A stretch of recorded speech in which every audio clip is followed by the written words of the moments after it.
Buon pomeriggio a tutti, benvenuti alla seconda parte del Job Day, il terzo appuntamento. Siamo a Nuoro, Maica, il successo continua, abbiamo tantissimi feedback, stamattina grande affluenza e grande interesse con i testimonial, questa sera ci concentriamo sugli strumenti e lo sviluppo. Prima impressione di questa giornata nuorese dedicata al Job Day. Sì, buonasera a tutti. Anche questa terza tappa è caratterizzata da una grande affluenza, un grande interesse, una bellissima risposta da parte del territorio all'atto imprese e cittadini, ma anche dalle scuole, con una presenza importante di studenti, tutti impegnati nelle varie attività che abbiamo realizzato, pensando esclusivamente a loro, dando dei possibili indirizzi verso delle scelte future. Quindi assolutamente tutto veramente positiva la risposta del territorio e delle persone interessate ai posti di lavoro, davvero positivo. Cresce anche la curiosità intorno a questo format, un Job Day che è non più concentrato su Cagliari ma che si orienta sul territorio, incontra le persone direttamente dove c'è il bisogno di lavoro ma anche dove ci sono le opportunità. E anche questa è stata una novità che hanno apprezzato in tanti e le stesse imprese. Dopo avremo con noi 5 player di questo territorio e tutti hanno apprezzato questa idea di coinvolgimento sul territorio pensando al futuro. Quindi anche questo lo portiamo in dote come innovazione apportata da Aspal riguardo al Job Day. E anche questo pomeriggio avremo tanti interventi, iniziamo come sempre con i nostri interventi tecnici e allora dovremmo avere con noi Romano Benini, esperto di politica economica della Presidenza del Consiglio. Romano, sei con noi? Mi vedete? Mi sentite? Ti sentiamo forte e chiaro. Romano, ben trovato, anche con te un appuntamento fisso, è un piacevole appuntamento, ci regali sempre una prospettiva nazionale per raccontarci cosa succede nel mercato del lavoro e anche per darci qualche indiscrezione sui nuovi strumenti. Romano, a te. Sì. Tra l'altro vi chiamo oggi dal Ministero del Lavoro, quindi siamo nella sede dove stiamo prendendo alcune decisioni importanti con il nostro Ministro Marina Calderone, che è una sarda ad hoc e che quindi tra l'altro è molto attenta a quello che di bello state facendo in Regione Sardegna, come regione, come direzione, come Aspal. Allora, la prima questione, che è una questione di fondo, è quella che stiamo affrontando attraverso diversi interventi, ma che chiaramente richiama anche alla realizzazione appunto dei motivi che poi portano al Job Day. Noi abbiamo avuto dopo il Covid una fortissima crescita del problema dei posti vacanti, cioè il vero problema oggi del lavoro italiano è la mancanza di competenze adatte alla domanda delle imprese. I fattori ovviamente che motivano questa carenza sono vari, ma si impone quindi uno sforzo di rafforzare l'orientamento, la formazione e l'inserimento in percorsi di accompagnamento al lavoro sui profili che sono maggiormente richiesti dalle imprese. Anche perché i profili maggiormente richiesti dalle imprese che sono coinvolte come tu Antonio sai bene, oggi in una fase anche di cambio qualitativo di impostazione dell'organizzazione e delle attività, sono proprio i profili più importanti, sono profili non soltanto richiesti, ma sono anche profili che sono significativi sul piano della qualificazione dei nostri sistemi produttivi. Questo tra l'altro non è solo relativo ad alcune figure. Questo fenomeno che fino a qualche anno fa riguardava evidentemente i laureati in ingegneria, alcune competenze tecnico-organizzative e produttive, oggi si è esteso. Il problema dei posti vacanti è talmente esteso da riguardare ormai diversi profili professionali, anche medio-bassi. Ci rifacciamo in questo caso, per esempio, alla forte domanda di qualifiche professionali che escono anche dalle scuole, diciamo, dell'obbligo formativo e della formazione professionale. Siamo di fronte in Sardegna all'avvio delle selezioni della stagione estiva. Mi immagino che saranno molte le imprese che cercano con contratti regolari e adeguatamente pagati. Per carità, questa chiaramente deve essere sempre la premessa, ma mi immagino che avremo già adesso qualche problema a fronte del fatto che ci si aspetta una stagione turistica boom anche in Sardegna. Mi immagino già che ci saranno alcune difficoltà nel reperimento appunto delle competenze. E quindi noi cosa stiamo facendo? Noi dobbiamo in questo momento, tramite il PNRR, sostenere alcuni interventi molto significativi che sono esattamente questi: il rafforzamento dei centri per l'impiego. Anche ASPAL avrà un ulteriore incremento della dotazione organica grazie ai fondi del PNRR abbastanza a breve, il rafforzamento del sistema duale e del sistema dell'istruzione tecnico superiore, che deve coinvolgere la regione nel rapporto con le imprese e con il territorio, e quindi io invito anche le organizzazioni di imprese e gli imprenditori a segnalare quella domanda di profili professionali su cui comincia a esserci una carenza che può mettere in difficoltà le imprese sarde. Le risorse non mancano e dobbiamo in questo senso migliorare anche, velocizzare la capacità di spesa del PNRR. Poi c'è il grande lavoro che sta facendo l'assessorato al lavoro della regione e insieme e attraverso ASPAL, che riguarda la presa in carico di tutti coloro che oggi si trovano in una situazione appunto di disoccupazione. Il programma GOL oggi ha preso in carico circa 1 milione di disoccupati o in NASPI o in reddito di cittadinanza. Abbiamo chiesto alle regioni di accelerare il passaggio dalla fase del cosiddetto assessment, cioè la valutazione delle competenze, alla fase di avvio dei percorsi di preselezione, di colloqui per coloro che sono work ready, cioè per coloro che sono già in condizione di essere occupabili, e di accelerare anche sull'avvio dei corsi di formazione e di riqualificazione, che in particolare abbiamo anche previsto obbligatoriamente per tutti coloro che stanno nel reddito di cittadinanza e che noi non vogliamo rimangano fermi, rimangano esclusivamente in attesa del sussidio senza riattivarsi nel mercato del lavoro, anche perché fra qualche giorno uscirà una riforma di questo strumento che, come sapete, ha funzionato più come politica sociale che come politica attiva, e che quindi sarà rivisto già con un provvedimento che dovrebbe uscire tra circa una decina di giorni. Abbiamo la necessità, abbiamo trovato, quando è cambiato il governo, abbiamo trovato un po' troppe risorse non spese a livello ministeriale, e quindi adesso, soprattutto per quanto riguarda l'inclusione e l'occupazione giovanile, quindi adesso le dovremo rimettere a sistema anche attraverso il potenziamento degli strumenti legati al programma GOL, e anche attraverso l'avvio della nuova stagione del programma Garanzia Giovani, che vedrà alcuni interventi e alcuni miglioramenti. Il nostro obiettivo, tuttavia, in questo periodo è anche quello di costruire, insieme alle regioni, delle nuove piattaforme che permettano di inserire le vacancy, cioè i posti vacanti, di collegare la rilevazione dei posti vacanti all'offerta formativa che va realizzata non solo per i giovani ma anche per i disoccupati, e ovviamente realizzare anche quindi una maggiori possibilità di incontro domanda-offerta anche nel rapporto tra le regioni, perché la mobilità interna al nostro paese costituisce comunque, soprattutto su alcuni profili particolarmente specialistici, anche un'opportunità che va gestita e programmata. Quindi sono anche interventi che in questo senso devono vedere un po' un raccordo tra le regioni, affinché ci sia un sistema nazionale che permetta a tutti quanti di poter accedere alle opportunità. Le opportunità non mancano, l'avete visto sui giornali, negli ultimi 2 mesi c'è stato un interessante incremento dell'occupazione. La nostra occupazione purtroppo cresce meno di quello che potrebbe, soprattutto in ragione del fatto che c'è mediamente un 25-30% di difficoltà di reperire profili adatti a quello che le imprese stanno cercando. Quindi il nostro sforzo è quello di collegare le politiche attive ai percorsi di riqualificazione. Sono circa 700.000 oggi disoccupati in GOL che svolgono percorsi con queste caratteristiche di riqualificazione. Adesso c'è questa anglofilia per cui parliamo sempre di reskilling o upskilling. Una volta avremmo detto aggiornamento e riqualificazione, ma va bene così.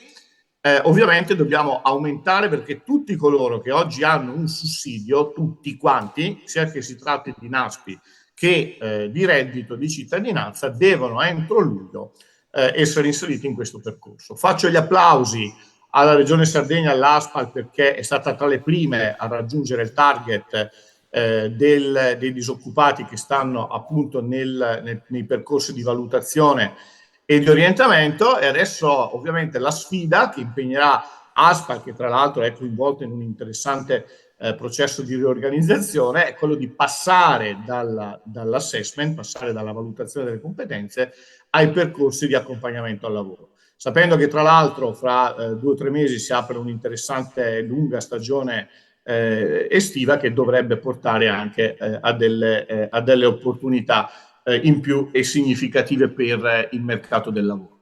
Concludo con un'altra valutazione. Tutto questo ovviamente deve anche portarci ad una maggiore attenzione verso le persone che sono in condizioni di maggiore fragilità e difficoltà. Una delle novità che io vi anticipo, adesso vi sto come dire, spoilerando il mio ministro, ma lo posso fare. Una delle novità della riforma sarà che anche le persone che si trovano accompagnate presso i servizi sociali, e qui dovremo coinvolgere molto i comuni, dovranno poter accedere a percorsi di inclusione attiva, cioè le persone che saranno coinvolte dal nuovo strumento non occupabili dovranno essere rese occupabili. Anche questa è una sfida importante, perché pensiamo che il lavoro debba continuare a essere il principale strumento di inclusione sociale e che le persone che hanno un sussidio non lo devono, come dire, utilizzare per rimanere chiuse in casa. Bisogna invece fare in modo che ci siano percorsi insieme ai comuni, insieme alle strutture di riferimento, che accompagnino il mondo dell'inclusione sociale al tema delle politiche attive. Infine, contratti di sviluppo, nuovo autoimpiego. Chiudo con questa riflessione. Lo faccio perché so che la Sardegna su questo è sempre stata una regione all'avanguardia. Noi riteniamo che l'autoimpiego, lo start-up, il mettersi in proprio debba essere uno strumento ordinario di politica attiva. Inviteremo i centri per l'impiego, come già fa ASPAL, a avviare insieme alle organizzazioni di impresa, insieme alle camere di commercio, degli sportelli di affiancamento ai giovani che hanno idee imprenditoriali. Pensiamo che la dotazione adesso ripartirà self-employment, ma dobbiamo costruire un pacchetto integrato di diversi strumenti che possono aiutare i nostri giovani laureati, i giovani diplomati, perché non è necessario essere laureati, a poter sviluppare una propria idea di impresa. E quindi questo significa aiuto agli incubatori, aiuto ai servizi pubblici e privati che vogliono sviluppare servizi di affiancamento e soprattutto un rapporto con gli ITS e con le università per creare spin-off, creare contesti che possano permettere l'accesso a questi canali di finanziamento anche a fondo perduto sul modello Resto al Sud, per dire, che ultimamente stanno fortunatamente avendo successo, e ogni tanto, quando ci sono delle belle storie di giovani che rientrano nei nostri territori per avviare una propria attività, tutto questo è ossigeno a tutti noi che riteniamo che oggi il nostro paese non si possa permettere questo calo demografico e debba trattenere il più possibile i giovani talenti nel nostro territorio. E questo è per noi molto significativo, perché va a definire una cornice in una fase in cui abbiamo risorse a disposizione sia a livello nazionale che a livello di PNRR, e ovviamente per noi è molto importante che le regioni ci aiutino a spendere bene e a spendere in servizi e in strumenti e non solo in sussidi. Bisogna dare, come si diceva una volta, la canna da pesca, non soltanto il pesce, e insegnare a pescare. Da questo punto di vista il rapporto col sistema dell'università può essere ulteriormente implementato, ma certamente ci sono tante attività che, dalla ricerca agli incubatori alla creazione di infrastrutture per il mercato del lavoro, oggi appunto ci portano ad avere alcuni risultati significativi.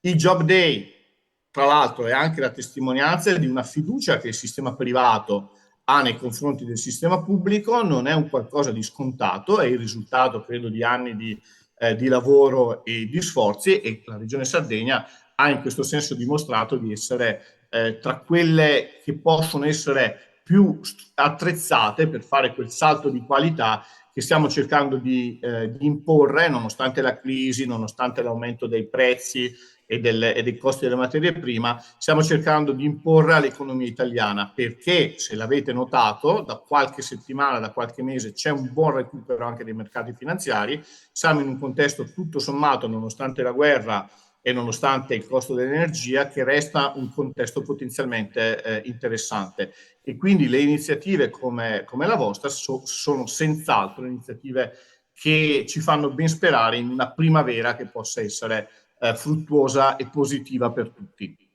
Grazie Romano, sempre prezioso avere questo occhio attento sullo scenario nazionale, ci danno soltanto informazioni per essere più competitivi, ma dopo poi nella tavola rotonda cercheremo di condividere anche questi nuovi input che ci hai dato, proprio nell'ottica non soltanto della stagione, ma verso quel percorso di sviluppo strutturato che ASPAL, il Ministero, la Regione, tutti insieme costruiscono e che le imprese stanno percependo. Il buon successo del Job Day, condivido con te, è proprio un segnale di condivisione e di nuova vitalità che hanno i territori grazie agli attori istituzionali e a tutte le imprese. Grazie ancora Romano, e allora dal punto di vista nazionale passiamo subito a quello regionale con Roberto Doneddu, direttore generale dell'assessorato del lavoro, formazione professionale, cooperazione e sicurezza sociale. Roberto, ben trovato, sempre un piacere. Con te approfondiamo subito le dinamiche. Regione Sardegna in primo piano per aiutare il mercato, indirizzarlo, supportarlo. A te Roberto. Grazie Antonio, un caro saluto a tutte e tutti lì in sala e a chi ci segue in streaming. Il lavoro che mi avete affidato è molto semplificato dopo l'intervento di Romano, che ci ha fornito un quadro nazionale, ma anche ha fatto qualche accenno alla situazione in Regione Sardegna. Noi continuiamo con i Job Day nel territorio, un percorso che abbiamo intrapreso non solo da tanti anni, ma in modo particolare anche nel quadro degli interventi finanziati dal PNRR, in particolare il programma Garanzia Occupabilità dei lavoratori, con l'iniziativa che abbiamo chiamato Rete Lavoro Sardegna, che ci ha portato in presenza o a distanza a fare un tour dell'isola nei mesi scorsi per promuovere una condivisione che per una sfida come questa, accompagnare una riforma che propone un cambio di paradigma e punta fortemente all'introduzione di elementi di integrazione tra politiche attive del lavoro in accezione ristretta e formazione professionale, diventa imprescindibile rispetto alla complessità che dobbiamo cercare di in qualche modo governare e non subire.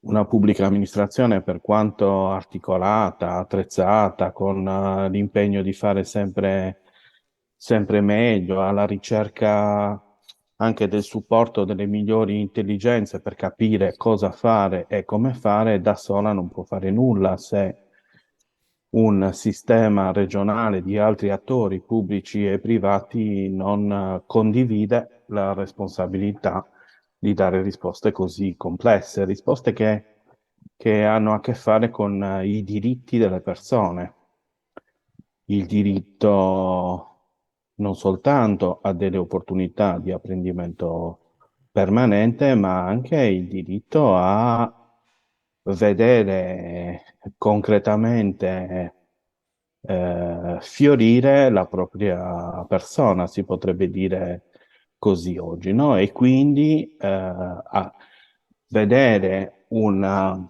sistema di servizi pubblici e privati che insieme possono accompagnare le singole persone verso una vita dignitosa, sempre più dignitosa. Allora, garantire l'occupabilità in un contesto come questo significa in qualche modo creare un sistema di offerta, di supporto allo sviluppo delle competenze, ma anche lavorare in modo molto forte con le opportunità di incontro con quelle che sono le competenze richieste sul mercato.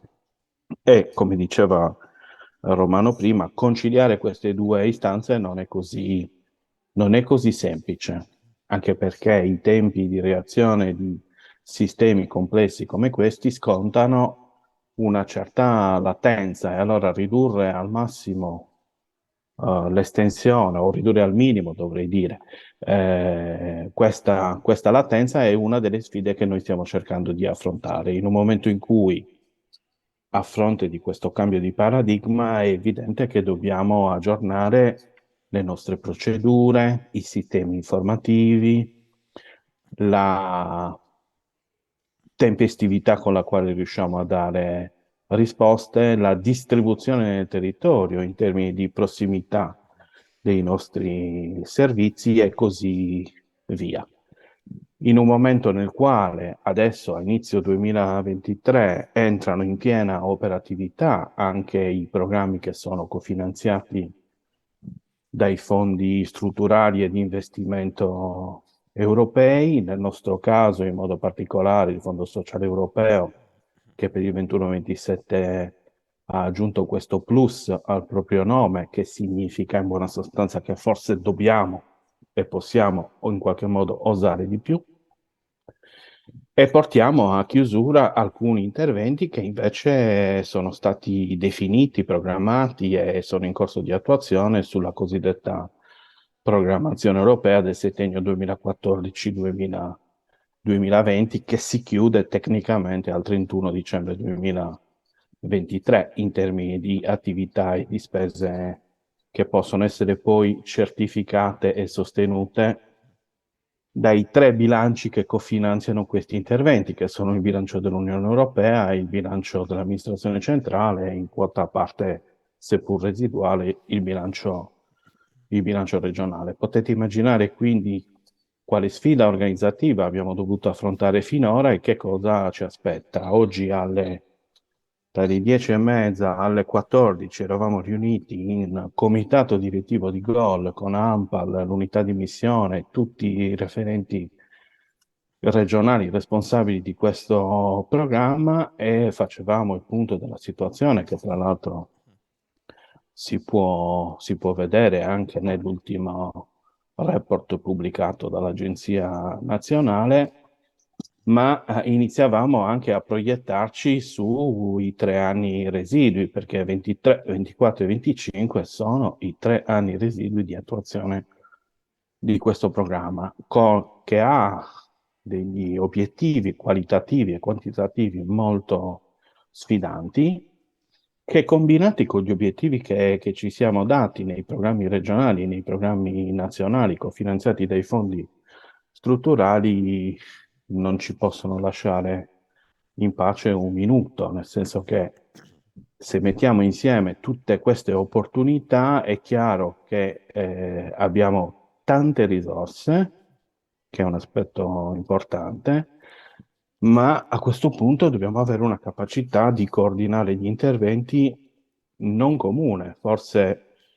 in questo momento la sfida più importante è proprio questa: dare sistematicità ed evitare che una linea di finanziamento possa spiazzare un'altra linea di finanziamento. Questo lavoro richiede un impegno fortissimo, non solo in ambito regionale, ma anche in ambito di coordinamento fra le regioni e l'amministrazione centrale. In Sardegna, rispetto al programma GOL, siamo nella fase in cui stanno per entrare in campo finalmente operativamente anche i soggetti privati accreditati per l'erogazione di servizi per il lavoro e per i servizi formativi. Questo è un aspetto molto importante per affiancare il grande lavoro che ha fatto finora ASPAL, non solo sul versante della presa in carico e dell'orientamento specialistico, ma proprio per mettere in campo quelle attività alle quali faceva riferimento Romano prima, di aggiornamento e di reskilling, come diciamo oggi, sempre più su misura rispetto a dei fabbisogni formativi, come si può dire, espliciti e non immaginati a tavolino, perché attraverso l'assessment sistematico delle persone che sono invitate a entrare nel programma e a sottoscrivere il patto per il lavoro, si può in qualche modo rendere evidente in un sistema informativo comune il fabbisogno formativo di ciascuno sui diversi versanti delle competenze trasversali, digitali e professionali, e costruire su quel fabbisogno le offerte formative mirate. Il tutto con un occhio molto attento e una capacità da affinare sempre più di fare quel famoso matching tra le prospettive, le aspettative, i fabbisogni delle singole persone e quello che è il contesto socio-economico di riferimento, in particolare le attività produttive richiedono per poter andare avanti, generare ricchezza e quindi anche i presupposti per una vita dignitosa per tutti. Mi fermerei qui, Antonio. Grazie Roberto, sempre interessante anche vedere come dal livello nazionale, anche a livello regionale, recepiamo e rilanciamo con nuovi strumenti, e tutti, come abbiamo detto, Mike, a beneficio del mercato, perché una grande realtà di questo periodo è che gli strumenti non mancano, le opportunità neanche, e allora tutti insieme ci dobbiamo rimboccare le maniche per intercettare opportunità. Lo faremo dopo con le imprese, ma Aspal sta facendo la sua parte.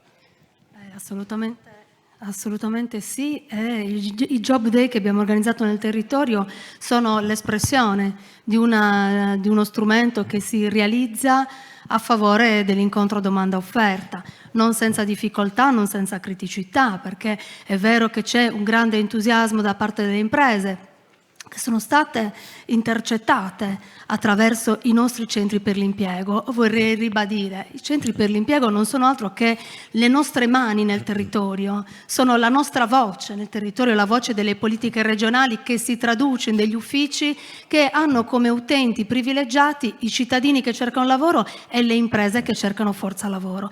E proprio su questo fronte il grande impegno che abbiamo profuso in quest'ultimo anno e mezzo è stato proprio quello di comunicare, arrivare nel territorio e far comprendere che il cittadino non è solo, che non si tratta di interventi pubblici o servizi pubblici di natura assistenzialistica, ma siamo in grado di offrire diversi servizi, quindi dei servizi che consentano la presa in carico, ma anche di poter imparare a utilizzare degli strumenti di ricerca attiva per il lavoro, ma non solo, di conoscere quelle opportunità di formazione, di incremento, di aggiornamento alle competenze, di riqualificazione che sono tuttora presenti, oltre a quelle relative alla riforma del programma GOL, tuttora presenti, utilizzabili e che consentono poi, una volta effettuato il percorso, all'azienda di poter finalmente assumere quelle figure che sta cercando.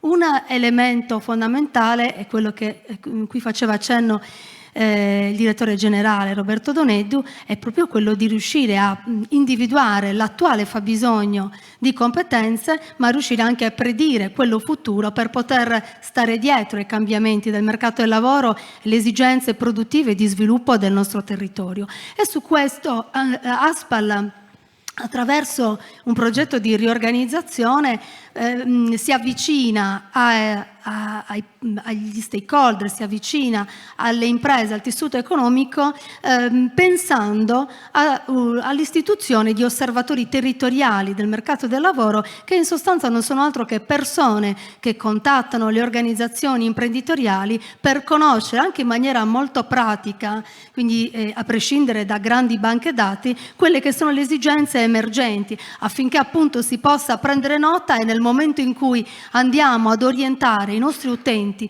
verso percorsi di aggiornamento sappiamo dove e come li possiamo orientare. Certamente sempre nel rispetto delle attitudini e delle aspirazioni, ma non possiamo non tener conto del mercato che cambia e cosa effettivamente vuole. Siamo entrati in quella dinamica qualitativa, tante volte noi ci confrontiamo con i dati, lo vedremo anche dopo. La parte determinante però è trovare un buon equilibrio tra il dato e poi ciò che sta dietro quel dato, e allora anche lì aver approfondito e valorizzato il rapporto con le imprese è sicuramente un merito dell'ASPAL, come dicevi, dei centri per l'impiego. Le stesse attività che noi facciamo anche nell'incontro con le imprese che poi animano le nostre tavole rotonde vengono fatte grazie al prezioso lavoro dei centri per l'impiego che, conoscendo questa realtà, poi ci danno anche il polso della situazione a livello di dinamicità, oltre che di capacità di guardare il futuro. E forse credo che proprio questo, prima sia Roberto Doneddu che Romano Benini citavano il ruolo dei grandi attori istituzionali, sicuramente Regione, ASPAL, Ministero, l'università, forse proprio anche questo grande lavoro che stiamo facendo tutti insieme, provare a costruire lo scenario. La novità è proprio questa, ci stiamo confrontando con lo scenario, stiamo cercando di chiedere a tutti quell'impegno in più per non limitarsi a ciò che facciamo oggi. Lo possiamo fare bene o male, i dati, ce lo ricordava anche Romano Benini, sono positivi, il mercato sta crescendo, abbiamo qualche diseconomicità,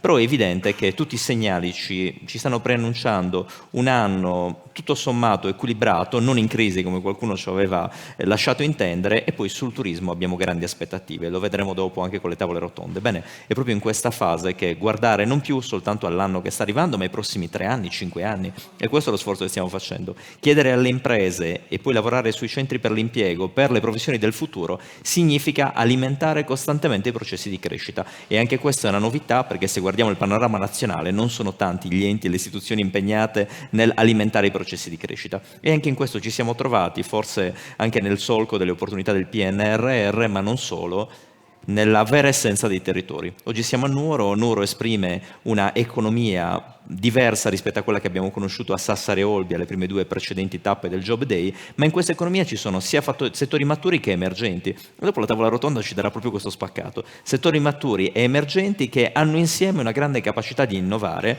che come effetto restituisce al territorio non soltanto posti di lavoro, ma aspettative. E l'aspettativa non è quella di occupare una posizione, ma è quella di crescere insieme a quell'impresa per portare del beneficio sia al territorio, ma a tutto il panorama nazionale. Anche questa è una scommessa su cui tutti noi stiamo lavorando e che inizia a dare i nuovi frutti. E forse in questo poi ci può aiutare anche chi, come Carlo, dell'Osservatorio del Mercato, Carlo Piso, si occupa di dati, però gli riconosco, abbiamo lavorato tutti insieme per animare questi dati, e allora da questo dato troveremo nuove informazioni sia da condividere con le imprese, ma anche per renderci conto che il territorio si sta muovendo, e vedremo esattamente con Carlo in quale direzione sta andando. Carlo. Sì, buonasera a tutti. Allora, cominciamo con una breve panoramica, una riflessione generale sul contesto. Mi sentite? Perché devo anche cambiare e non sono proprio bravissimo. Sì, ci suggeriscono da regia giustamente di tenerlo vicino. Allora, vediamo. Non cambia? Sbaglio? Proviamo a puntare qua sul computer. Ok, ci sta aiutando la regia. Aspetta. Ecco qua, sta andando Carlo. Perfetto. Allora, questi sono diciamo, gli elementi strutturali del mercato del lavoro che abbiamo inserito in questa presentazione. Prima di tutto però bisogna comprendere in quale contesto ci troviamo, quindi per poter analizzare l'architrave su cui poi si erige l'intero mercato del lavoro. Era spento. Bravo Carlo. L'intero mercato del lavoro partiremo con una breve analisi demografica. Era spento ma non funziona uguale. È il bello della diretta, Carlo, ci stiamo gestendo tutti in diretta, da casa ci capiscono. Miei 15, eccoli qua, vedete? Si vede bene? Sì. Ok, questo è il nostro focus territoriale, quindi abbiamo circa 42 comuni che vengono rappresentati da questo colore salmone. Rappresentano una parte intorno all'8% della popolazione sarda, e qui abbiamo messo 3 anni a confronto, ogni 10 anni abbiamo scattato una fotografia. Nella parte alta trovate il totale regionale con la media. Come vedete la decrescita rispetto al primo anno nella parte rosa è molto più sostenuta rispetto alla media regionale, quindi in questi territori la popolazione sta invecchiando. Questo dato emerge anche da un'analisi di genere, e in entrambi i casi, sia per il genere maschile che per quello femminile, troviamo sicuramente nel 2022 rispetto al 2002 una decrescita importante. Questa decrescita però diciamo così, si trova di fronte ad un paradosso, perché decresce da una parte, cioè per le fasce più giovani della popolazione, mentre per le fasce più grandi, più anziane, tra virgolette, aumenta in modo abbastanza rilevante. Infatti, se ne osserviamo le differenze per classi di età, ci accorgiamo immediatamente che la parte blu è quella in età lavorativa, la classica fascia in età lavorativa. Ora ho calcato troppo velocemente. Le prime due, cioè l'arancione e la blu, decrescono, mentre l'ultima, che è la rossa, over 65, aumenta. In realtà, se osserviamo ancora più a fondo e suddividiamo ulteriormente le classi, ci accorgiamo che anche la classe in età lavorativa presenta delle crescite al suo interno, cioè la classe 55-64. Bene, il territorio però non è omogeneo. Come si distribuisce questa decrescita o questa crescita? Abbiamo cercato di utilizzare una nuova forma categoriale, che è quella morfologica del territorio, ovvero abbiamo suddiviso per questa è una classificazione dell'Istat, perché ogni comune viene inserito all'interno di una categoria. La parte litoranea, che vedete in blu, in realtà presenta una decrescita molto meno sostenuta rispetto sia alla parte collinare che alla parte montana, che come vedete decrescono con un'ampiezza molto maggiore. Per quanto riguarda le dimensioni del mercato del lavoro, partiamo da delle considerazioni generali, cioè molto semplice, lineare. Ci chiediamo, in termini di occupati e quindi di contratti attivi giorno per giorno, quanti sono quelli presenti in questo contesto territoriale? Si aggira tra il 7,3 e il 7,8 e il 7,5%. Chiaramente, dove vedete le linee bianche, cioè le freccette bianche, si notano delle crescite. Queste sono dei periodi qua, scusatemi, mi sono scordato di dirvi che sono 3 settimane dell'anno. La prima, quella centrale con il picco normalmente occupazionale, e l'ultima. In quella centrale il territorio ruba qualcosa all'intero impianto occupazionale regionale. Questo significa che molto probabilmente siamo di fronte ad una curva come questa, ovvero ad una curva che è sensibile alla stagionalità in questo caso estiva. Qua presentiamo dei dati con delle differenze di genere. Come si può notare, e potrebbe essere anche controintuitivo, la linea rosa, che rappresenta il genere femminile, è leggermente più alta di quella maschile. Rispetto ai settori, questi sono macroaggregati. Notiamo che nella fascia più alta, cioè il numero maggiore di occupati, stanno all'interno di istruzioni, pubblica amministrazione e sanità. Al di sotto ci sono tutte le altre. Notiamo una sensibilità fortissima, è sempre in crescita, tra l'altro ce ne accorgeremo anche dopo, in alberghi, ristoranti e commercio, quindi tutto ciò che ruota attorno alla stagionalità estiva. Questo è un nuovo, diciamo così, un nuovo modo di osservare questi dati. Come possiamo notare, sia la collina che la montagna presentano dei dati molto lineari. Ovviamente la fascia litoranea, che in questo caso si chiama collina litoranea, presenta una sensibilità alla stagionalità molto forte. Sulla dimensione relativa al tipo di contratto, chiaramente abbiamo la maggior parte dei contratti sono a tempo indeterminato e li troviamo nella parte alta del grafico, altro sono dei contratti che non siamo riusciti a declinare né in tempo determinato né indeterminato, poi vi farò un esempio più specifico, mentre dall'altra la linea verde rappresenta il determinato e chiaramente mostra una sensibilità molto forte rispetto alla stagionalità. Dentro le classi di età, la storia lavorativa, insomma, diciamo, la rappresentazione non è omogenea. E non solo troviamo che le classi più giovani sono molto più sensibili alla stagionalità e diciamo, al settore turistico, ma troviamo anche, soprattutto se guardate il 2022, io lo calco ma non lo calco, nel 2022 troviamo che c'è una linea rossa, scusatemi, c'è una linea rossa in alto che rappresenta una classe di età sopra i 55 anni, non viene più fuori, va bene. Comunque ciò significa che l'invecchiamento della popolazione generale in realtà lo stiamo ritrovando anche all'interno del mercato del lavoro e della struttura occupazionale. Qua va avanti da sola. Ok. Abbiamo quindi osservato, diciamo, le dimensioni generali. Entriamo un po' nel merito, facciamo un incrocio tra dimensioni e andiamo a concentrarci sulle differenze di genere all'interno di quei settori che abbiamo visto precedentemente. Li abbiamo aggregati: istruzione, sanità e PA rappresentano una fetta molto importante dell'occupazione. Notiamo che, se osservati in termini di genere, la maggior parte degli occupati sono chiaramente donne e soprattutto sono donne a tempo indeterminato. I maschi in questo caso sono inferiori. Chiaramente questo si ripropone anche nell'ambito del lavoro domestico.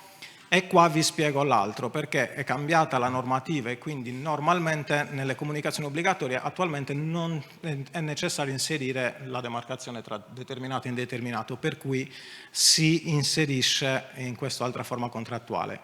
E poi, questa la saltiamo perché racchiude tutto il resto, e gli altri settori da un punto di vista di genere. Ci sono dei settori in cui l'andamento è analogo, sia per le maschi che per le donne che per gli uomini. Alcuni settori sono chiaramente, dichiaratamente, diciamo, attrazione maschile.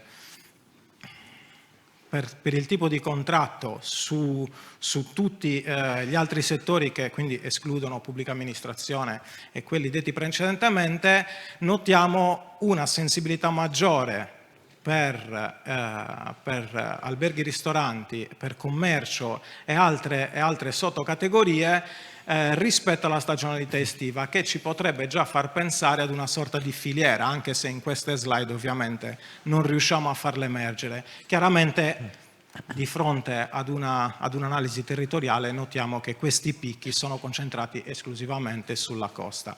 Per quanto riguarda le fasce di età, invece, sempre su questi altri settori, si rinnova l'importanza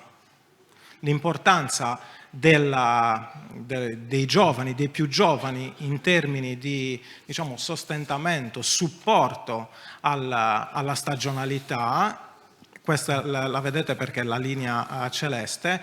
In questo caso notiamo che i giovani non solo sono di supporto e si configurano anche per esperienze probabilmente di breve periodo, quindi funzionali in modo molto funzionale al tipo di stagionalità. Concludiamo con delle pillole sulle prime occupazioni. Le prime occupazioni intendiamo la prima volta che una persona entra nei nostri sistemi con un contratto di lavoro di tipo subordinato.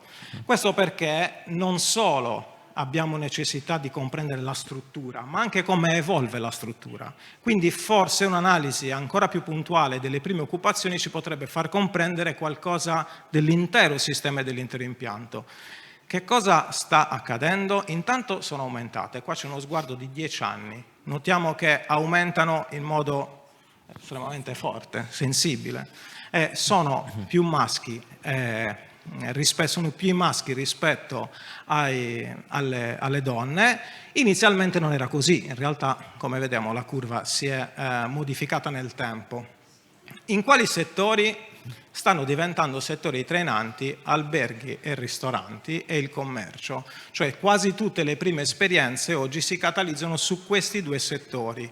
Come si può notare dalla suddivisione morfologica del territorio, osservate la linea blu, il litorale come si dice, sta diventando trainante, cioè sta portando avanti tutte quelle prime esperienze così importanti anche per i ragazzi che abbiamo incontrato stamane, ovviamente diciamo che non bisogna assolutizzare, però qua sta diventando molto importante. E ho inserito l'età media sopra la barra del grafico. Come vedete, non solo abbiamo un aumento in questi settori, in questa parte del territorio, ma si entra a lavoro più giovani, cioè l'età media sta diminuendo. Questo lo possiamo osservare in questo altro grafico, dove la classe dei giovani 15-29 l'abbiamo scorporata in altre 3 classi. Se osservate la prima fascia, la classe 15-19, notate la linea sulla costa quanto diventa importante. Vi ringrazio. Grazie Carlo.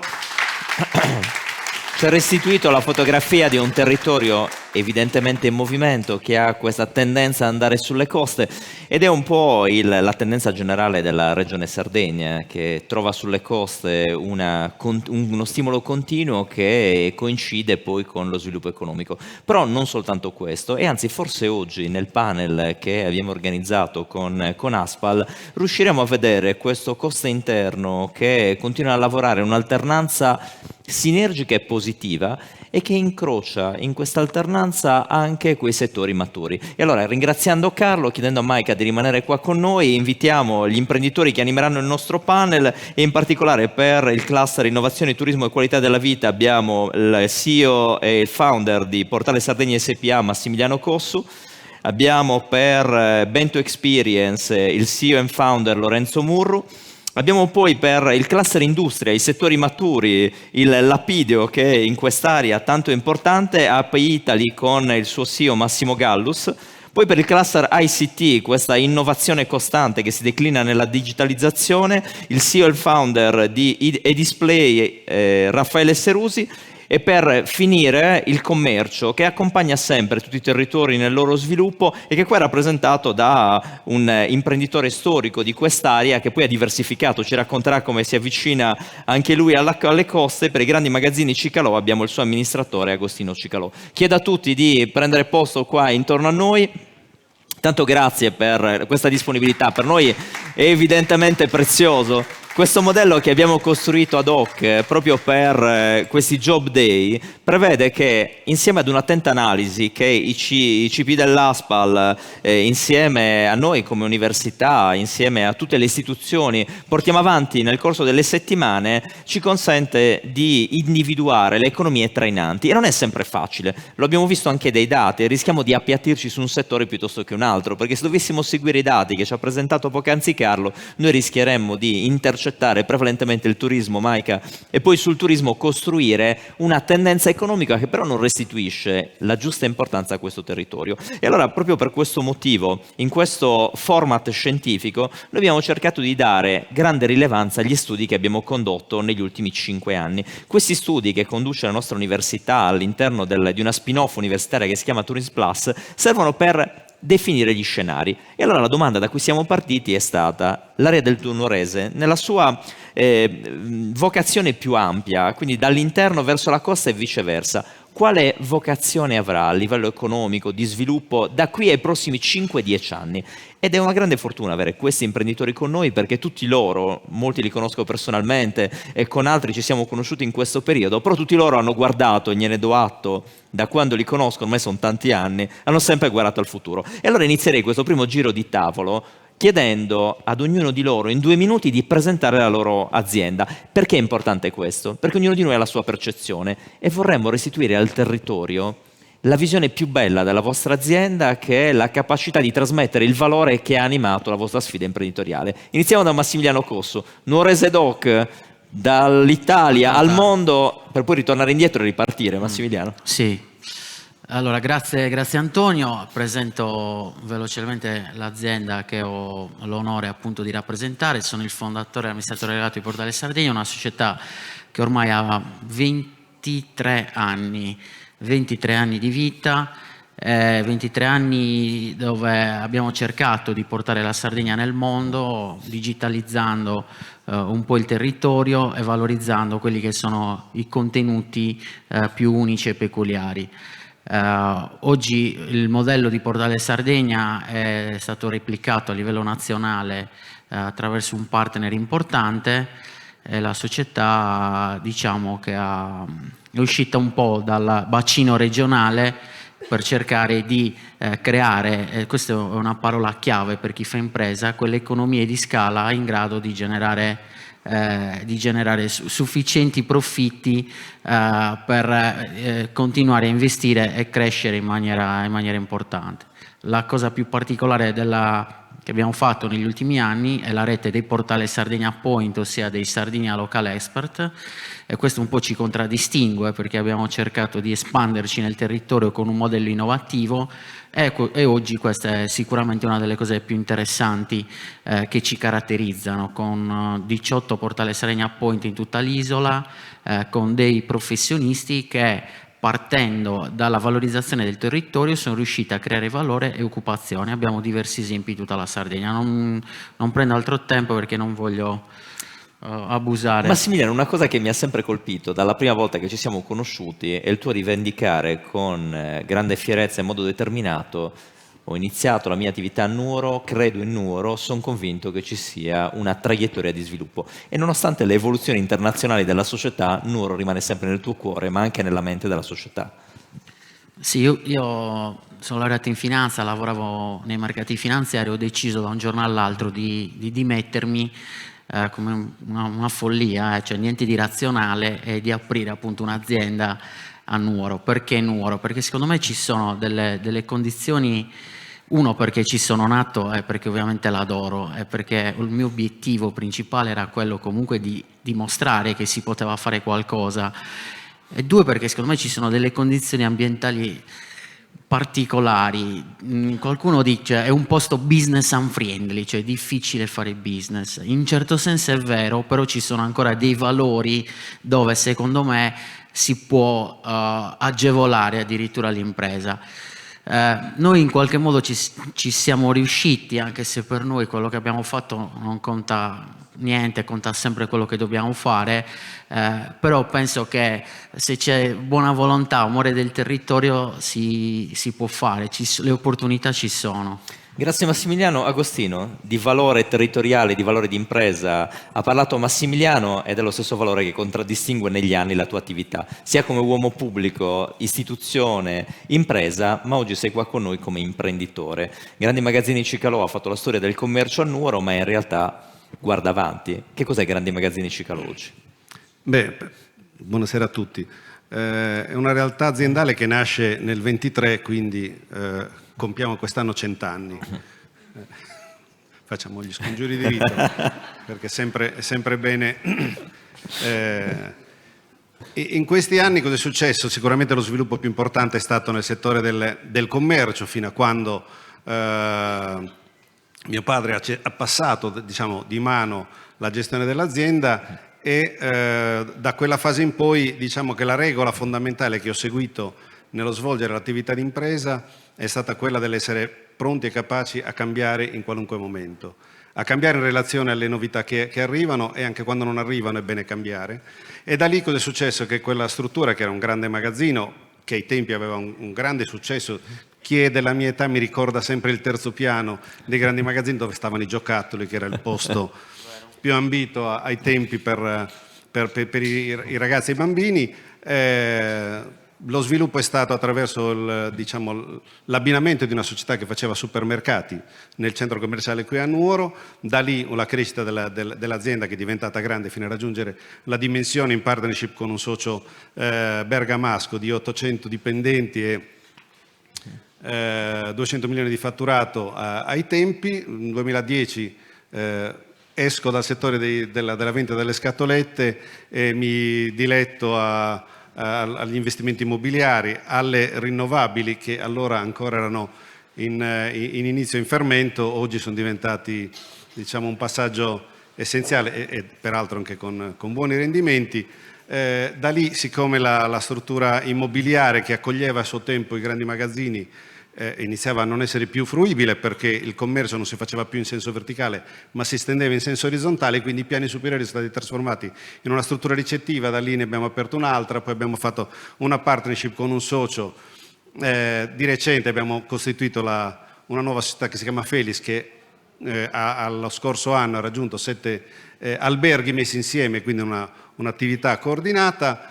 Poi non mi ricordo, sicuramente avrò combinato una realtà costantemente in movimento, Agostino. Com'è? Una realtà costantemente in movimento all'insegna dell'innovazione. Costantemente in movimento, e soprattutto alla ricerca di novità, essere pronti a cambiare strada quando è necessario. Ma ripeto, i cambiamenti così veloci e importanti che stiamo vedendo adesso, che diventano sempre più veloci e sempre più importanti, ti obbligano o meglio, ti creano delle opportunità eccezionali, perché diventano un problema per chi è sul mercato e insiste a rimanere sul mercato ancorato ai vecchi modelli. In realtà sono delle opportunità micidiali per chi vuole inserirsi o chi vuole cambiare il proprio percorso, perché a quel punto si aprono delle grandi opportunità e anche dei valori importanti dal punto di vista della redditività e dell'occupabilità. Per focalizzarci su Nuoro, in termini diciamo di visione prospettica ottimistica, che è come dire, una caratteristica obbligatoria per chi fa impresa, dico che Nuoro ha le stesse capacità e caratteristiche, questa è un'esagerazione evidentemente, di tanti altri territori. Bisogna aver voglia di farlo e bisogna essere determinati a farlo. Qui a fianco sentiremo cosa ci racconterà qualcuno che in mezzo alle montagne ha fatto e continua a fare grandi cose come tanti altri, quindi il problema è che piangersi addosso e lamentarsi del fatto che in Sardegna non funziona questo, non ci sono i trasporti, non c'è un sacco di cose, ed è così, ma se poi la nostra vita finisce per essere un lamento, chiaramente non si va da nessuna parte. In termini di prospettiva, secondo me ce n'è ancora tanto da fare e le opportunità in prospettiva oggi sono molto migliori rispetto a ieri. Agostino, tu come Max studi fuori dalla Sardegna, proprio decidi di rientrare e lo fai per quel valore di cui parlava Max? L'ho fatto perché il giorno che mi sono laureato mi è arrivata la prima offerta di lavoro dell'IBM che stava dietro l'idroscalo di Milano e ho pensato percorrere Viale Forlanini tutte le mattine in mezzo alla nebbia, ho detto, ma manco per... e quindi ho deciso che era il caso di tornare a casa. Raffaele, sei stato chiamato in causa, noi ci siamo conosciuti da poco, è stata una bella scoperta per me, ma questo territorio ti conosce? Agostino mentiva a proposito. Buonasera a tutti. La tua società? Io penso di somigliare molto ad Agostino, non solo perché abbiamo origini fonnesi e abbiamo lo stesso parrucchiere, ma perché anch'io ho una società di informatica, si chiama Display, che ha 20 anni, non 100, ma spero che arrivi a 100 anni come quella di Agostino, e ha la sede a Fonni, che è una cosa sicuramente stranissima, e ha gli uffici a Milano. Per cui l'idea di andare a Milano a lavorare per me è sempre stata terribile quanto la sentiva. E questo lui. ti accomuna con Max, queste realtà che rimangono radicate sul territorio sì. che hanno una proiezione evidentemente non solo regionale. Sì, poi avendo viaggiato non solo a Milano dove abbiamo la sede, ma anche negli Stati Uniti dove abbiamo una sede e un partner importante, mi sono reso conto che è vero che qui mancano molte cose, però abbiamo anche cose che gli altri non hanno. Ci sono valori etici, i rapporti con le persone, c'è la natura, c'è la tranquillità, per cui una società come la mia, che non ha, diciamo, una fabbrica, non ha bisogno di risorse naturali per crescere, in realtà può nascere più qui che non da altre parti. Cioè ci potrebbe essere una Silicon Valley in Sardegna se sarebbe potuta essere, se magari Soru avesse comprato Google invece che investire in borsa probabilmente. La mia società fa software, noi facciamo software per computer e dobbiamo naturalmente, come diceva Agostino, rinnovarci molto più frequentemente degli altri, anche solo per esistere. Per cui anche recentemente, anche avendo 20 anni, abbiamo rifatto completamente la società, rivisto tutte le tecnologie rielaborate. Abbiamo dovuto integrare partner e soci, noi abbiamo 6 soci e un socio egiziano, proprio per poter acquisire quella parte tecnologica che localmente non è possibile avere. E già questo ti proietta a pieno titolo in un mondo globalizzato e poi torneremo su questo con i tuoi progetti. Vado ora da Massimo Gallus. Massimo, noi ci siamo conosciuti all'estero perché il primo incontro risale ormai a diversi anni fa a Dubai. Quasi per caso, tu rientravi ero uno stopover sulla Cina, io ero a Dubai per un progetto e la cosa che ci ha accomunato subito è questa visione per la Cina. Abbiamo passato ore e ore a parlare di Cina, perché tutte e due siamo accomunati, lui ci lavora di recente, io vengo da 4 anni di periodo di ricerca fatto a Shanghai. Però in tutto questo c'è l'essenza stessa dell'impresa che tu hai creato, che va avanti e sei rientrato dalla Cina, dall'India da una settimana, quindi vuol dire che questo lavoro non si ferma. Che cos'è API Italy oggi? Buonasera a tutti, sono Massimo Gallus, sono CEO dell'API Italy, assieme a Stefano abbiamo una visione del nostro mondo che è nel settore lapideo orientato all'estero, quindi esportazione che è partita dai primi anni 2000 di tutte le aziende del comparto con una propensione molto forte per lo sviluppo dell'export e siamo arrivati in età pre-Covid ad avere un 90% di export. Quindi la cosa che mi faceva sorridere è che molte volte sentivo i miei colleghi e per sbaglio chiedevo dove sei, lui era in Brasile, io magari ero in Myanmar piuttosto che in Australia, perché per noi il nostro lavoro era far conoscere il nostro prodotto nei 4 angoli del nostro globo. La Pitaly che cosa ha fatto rispetto a quello che può essere un settore strutturato e quindi con 50-60 anni di storia, ma la visione che abbiamo avuto noi è stata quella di dire bene, noi facciamo noi facciamo un lavoro di estrazione del prodotto, però dobbiamo pensare anche a preservare quel territorio e quella natura che è così bella e così affascinante anche da parte nostra, ma anche da parte delle persone che vengono a trovarci, e quindi cercare di trovare delle soluzioni innovative per riqualificare quei prodotti che mentre prima andavano in conferimento nei punti di conferimento, oggi vengono utilizzati e vengono valorizzati. E già questo ci dà un'altra dimensione dell'economia, una Sardegna che si globalizza con un settore tecnico-industriale maturo, ma che poi trova nuove modalità di impiego, tecnologie, perché poi di tecnologia si tratta per l'estrazione. E dopo, quando ci racconterai i progetti per il futuro, lì cercheremo di condividere con la platea come questo settore maturo in realtà ha una grande prospettiva.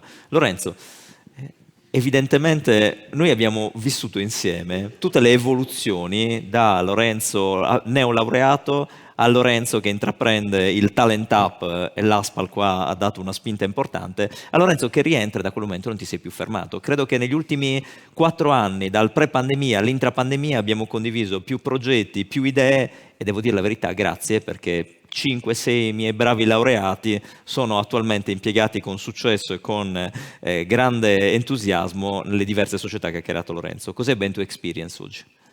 Grazie Antonio. Anzitutto salve a tutti. Un onore per me stare a fianco a imprenditori di questo livello e rappresentare la nostra piccola società, piccola startup.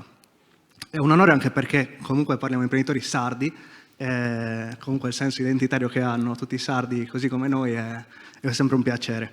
E grazie mille Antonio perché comunque è stato, così come anche Massimiliano, un mentore nel percorso di sviluppo della mia startup. Appunto la mia startup nasce grazie a un percorso finanziato da Aspal che ci ha portato a un percorso di crescita negli Stati Uniti presso la Silicon Valley e Washington DC. Agostino parlava prima di cambiamento e delle opportunità che sono legate al cambiamento.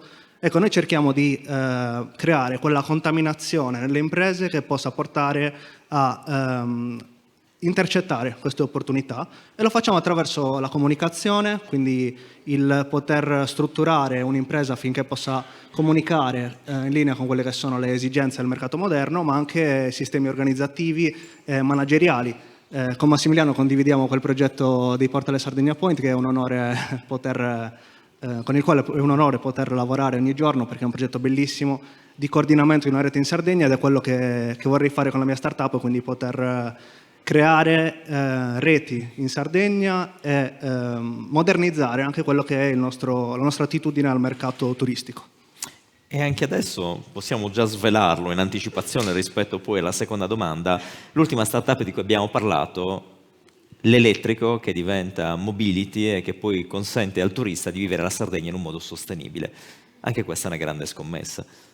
Sì, tra gli ultimi progetti che abbiamo lanciato c'è stato anche il progetto Moghe, appunto in sardo, la parola è sempre sarda, Moghe Muoviti, ed è un progetto di sostenibilità nei trasporti, quindi un approccio verso l'elettrico. È una piccola startup lanciata da una startup, quindi è in fase di lancio, però è una delle tante idee che portiamo avanti ogni giorno. Siamo un'impresa molto giovane e dinamica, non ci fermiamo e abbiamo sempre voglia di creare qualcosa di Lorenzo, nuovo. anche tu come Massimiliano, come Agostino, ma come Raffaele, come Massimo, avevate tante opportunità per non rientrare in Sardegna. Tu nella Silicon Valley potevi trovare un ambiente naturale dove magari la tua startup avrebbe avuto un booster completamente diverso. Perché sei rientrato? Probabilmente perché come è successo agli altri, il richiamo della Sardegna mi ha portato a tornare. Noi siamo andati in Silicon Valley già con la consapevolezza che volevamo tornare in Sardegna, perché io e i miei due soci avevamo... Nuoresi tutte e due. Nuoresi tutte e due, avevamo un forte sentimento, più che altro anche perché credo che quando uno viaggia molto si rende conto delle opportunità che ci sono qua. Come diceva Massimiliano, Nuoro, ma tutta la Sardegna mi sento di dire. Poi ho avuto la fortuna anche di fare un periodo di stage a Milano con Massimiliano. Il che è stato provante, poi Massimiliano ce lo racconterà, però se sei sopravvissuto va bene, vuol dire che tutto sommato anche c'era quella tempra forte nebbia, da imprenditore. Come ho visto la nebbia anche io di Milano, poi ho detto no. Sei rientrato anche tu. Bene, dopo questo primo giro li abbiamo conosciuti, avete visto che dietro le imprese ci sono le persone e anche questo non viene mai meno, è quel percorso qualitativo che abbiamo fatto con Aspal. Il dato va bene, a ognuno di loro potremmo chiedere il fatturato, il numero dei dipendenti e tutti loro ci restituirebbero un'immagine importante.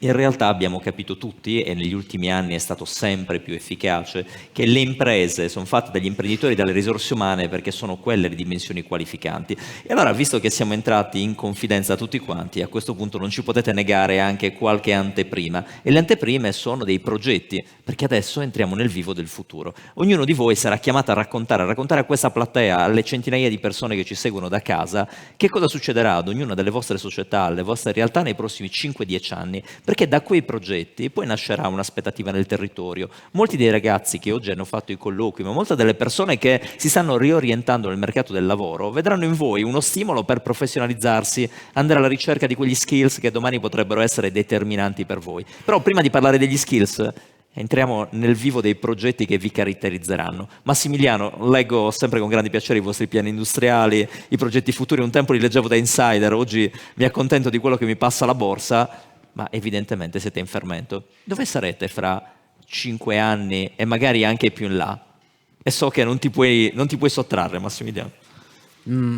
Allora, qua no, ovviamente nessuno, immagino che nessuno lo sappia perché non siamo così famosi da essere seguiti, però la nostra realtà è in mezzo a un progetto di fusione, quindi siamo stati incorporati, il progetto è in corso e finirà entro maggio, da una società più importante, più grossa di noi, anche se è una società quotata, e quindi diciamo che Portale Sardegna vivrà all'interno di un'infrastruttura giuridica che comunque non avrà residenza in Sardegna. Okay?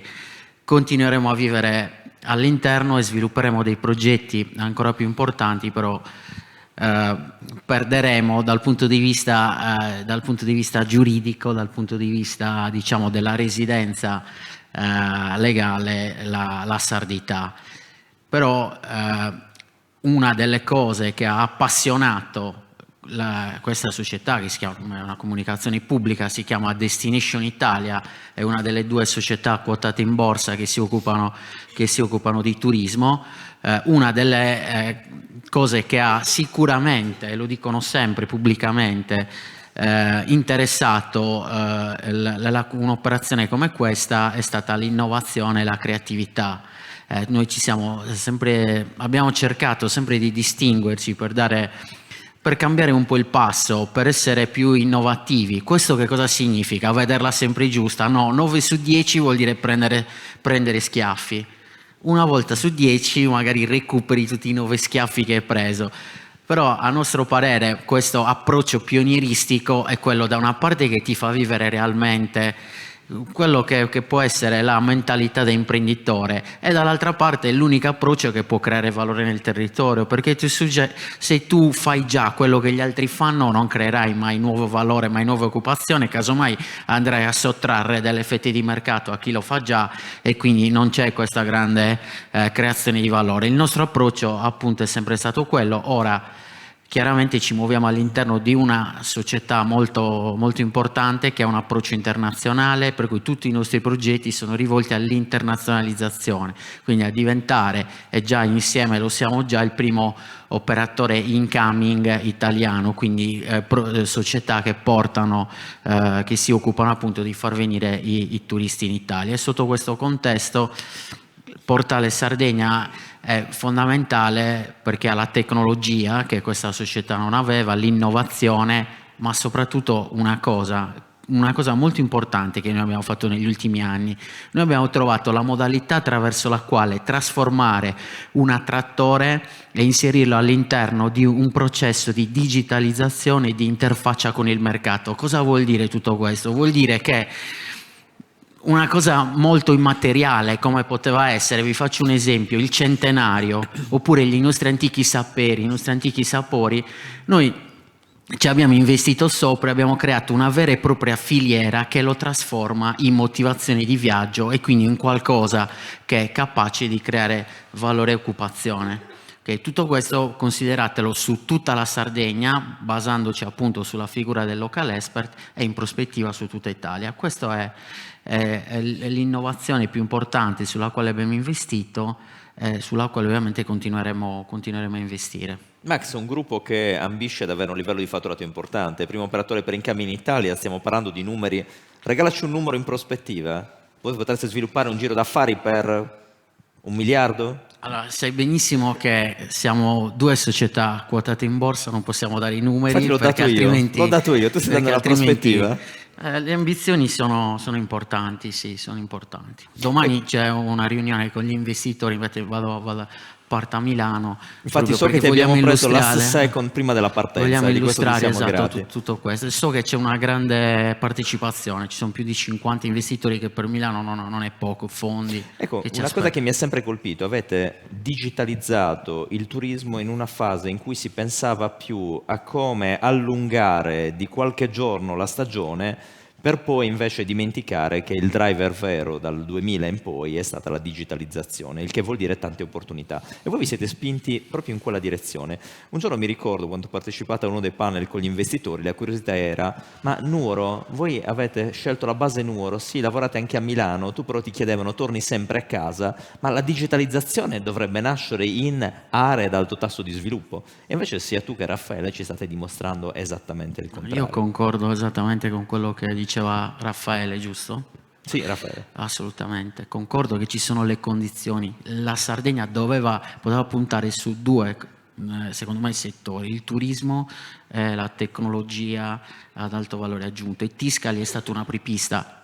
Io ho deciso di fondare Portale perché Tiscali si è quotata in borsa, io lavoravo esattamente nei mercati finanziari.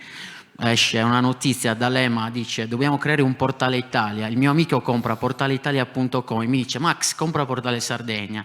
Io compro Portale Sardegna, dopo 2 mesi mi sono licenziato e sono tornato in Sardegna, ma perché avevo Tiscali, cioè l'esempio di Tiscali nella mia testa. Parliamo del 2000. Quanto è stata importante la quotazione in borsa per sfondare sul mercato? Perché voi siete state la prima OTA sicuramente italiana a essere quotata in borsa, ma anche una delle pochissime società del segmento turistico ad essere quotata in borsa.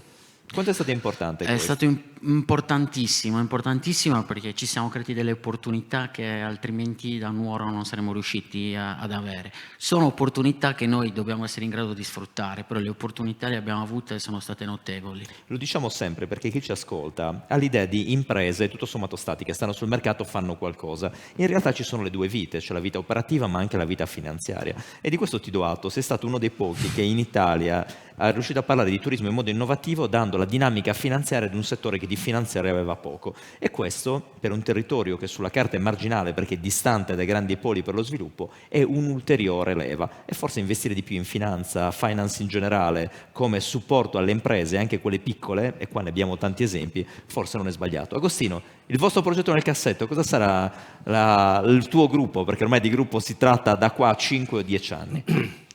Mia mamma quest'anno compie 87 anni, ogni tanto mi presento da lei, vado a trovarla e dico: ma sai, stiamo facendo questo? E lui mi dice: ancora? Anzi, in realtà lo dice in nuorese, quindi Galus e Zinque Vacende, no? Aite non ti virmasa. E me lo dice: e perché non mi fermo? In realtà non lo so neanch'io. Siccome compie quest'anno 60, scusate, compie 60 anni, mi sento ancora un ragazzino nonostante tutto, questo non me ne faccio una ragione. E mi dà una prospettiva che non ha limiti, il che è un problema probabilmente, anzi, perché poi bisogna anche essere in grado di pianificare il proprio futuro. Ma il processo di crescita dell'azienda, adesso la parte turistica, è quella di raggiungere un certo numero di posti letto che garantiscano un livello di efficienza dell'aggregato che è fondamentale nel mercato in cui stiamo operando e nel livello di competizione che c'è comunque sul mercato. Nel cassetto c'è un sogno che ancora non ho realizzato, ma avrò altri 30-40 anni per provarci, che è quello di entrare nel mondo dell'agricoltura e dell'allevamento, che mi affascina molto perché è un comparto che in Sardegna potrebbe avere grandi potenzialità e ancora invece ridotto a una gestione molto, non so se il termine giusto sia arcaica, ma comunque sicuramente non adeguata ai potenziali di efficienza che potrebbe avere. In realtà cosa farò nel futuro non lo so, e questo mi piace molto perché il fatto di non saperlo è la parte più stimolante della prospettiva del lavoro di un imprenditore. E questo è vero, però è altrettanto vero che da imprenditore e con la responsabilità di un gruppo, già Felix come gruppo si sta proiettando verso quella crescita che dicevi. Le programmazioni le faccio, ma è meglio non farne troppe. Grazie Agostino. Raffaele, le software house oggi hanno una capacità di innovazione che è costante, lo richiede il mercato, la tecnologia, ma lo richiedono soprattutto i clienti. Tanti casi in cui il cliente è molto più avanti delle aziende che devono erogare il servizio. Il tuo piano industriale è sicuramente a brevissimo, però tu un sogno nel medio-lungo lo avrai. Sì, intanto mi aggancio a Agostino quando ha detto che non lo so. Ed è importante che non lo sappia nessuno, perché quando lo sai persegui quell'obiettivo lì anche se non funziona, e invece è importantissimo essere flessibili, per cui è molto importante avere un piano industriale, avere un'idea di quello che farai nel futuro, ma con la consapevolezza e con gli occhi all'oggi, perché se ti fissi su una previsione che hai fatto, quello è l'errore che ho fatto spesso e che non voglio più fare. Quindi, e poi come dice Agostino, perché è giusto che non sai cosa sarà il futuro, perché questa è vita, la vita è così.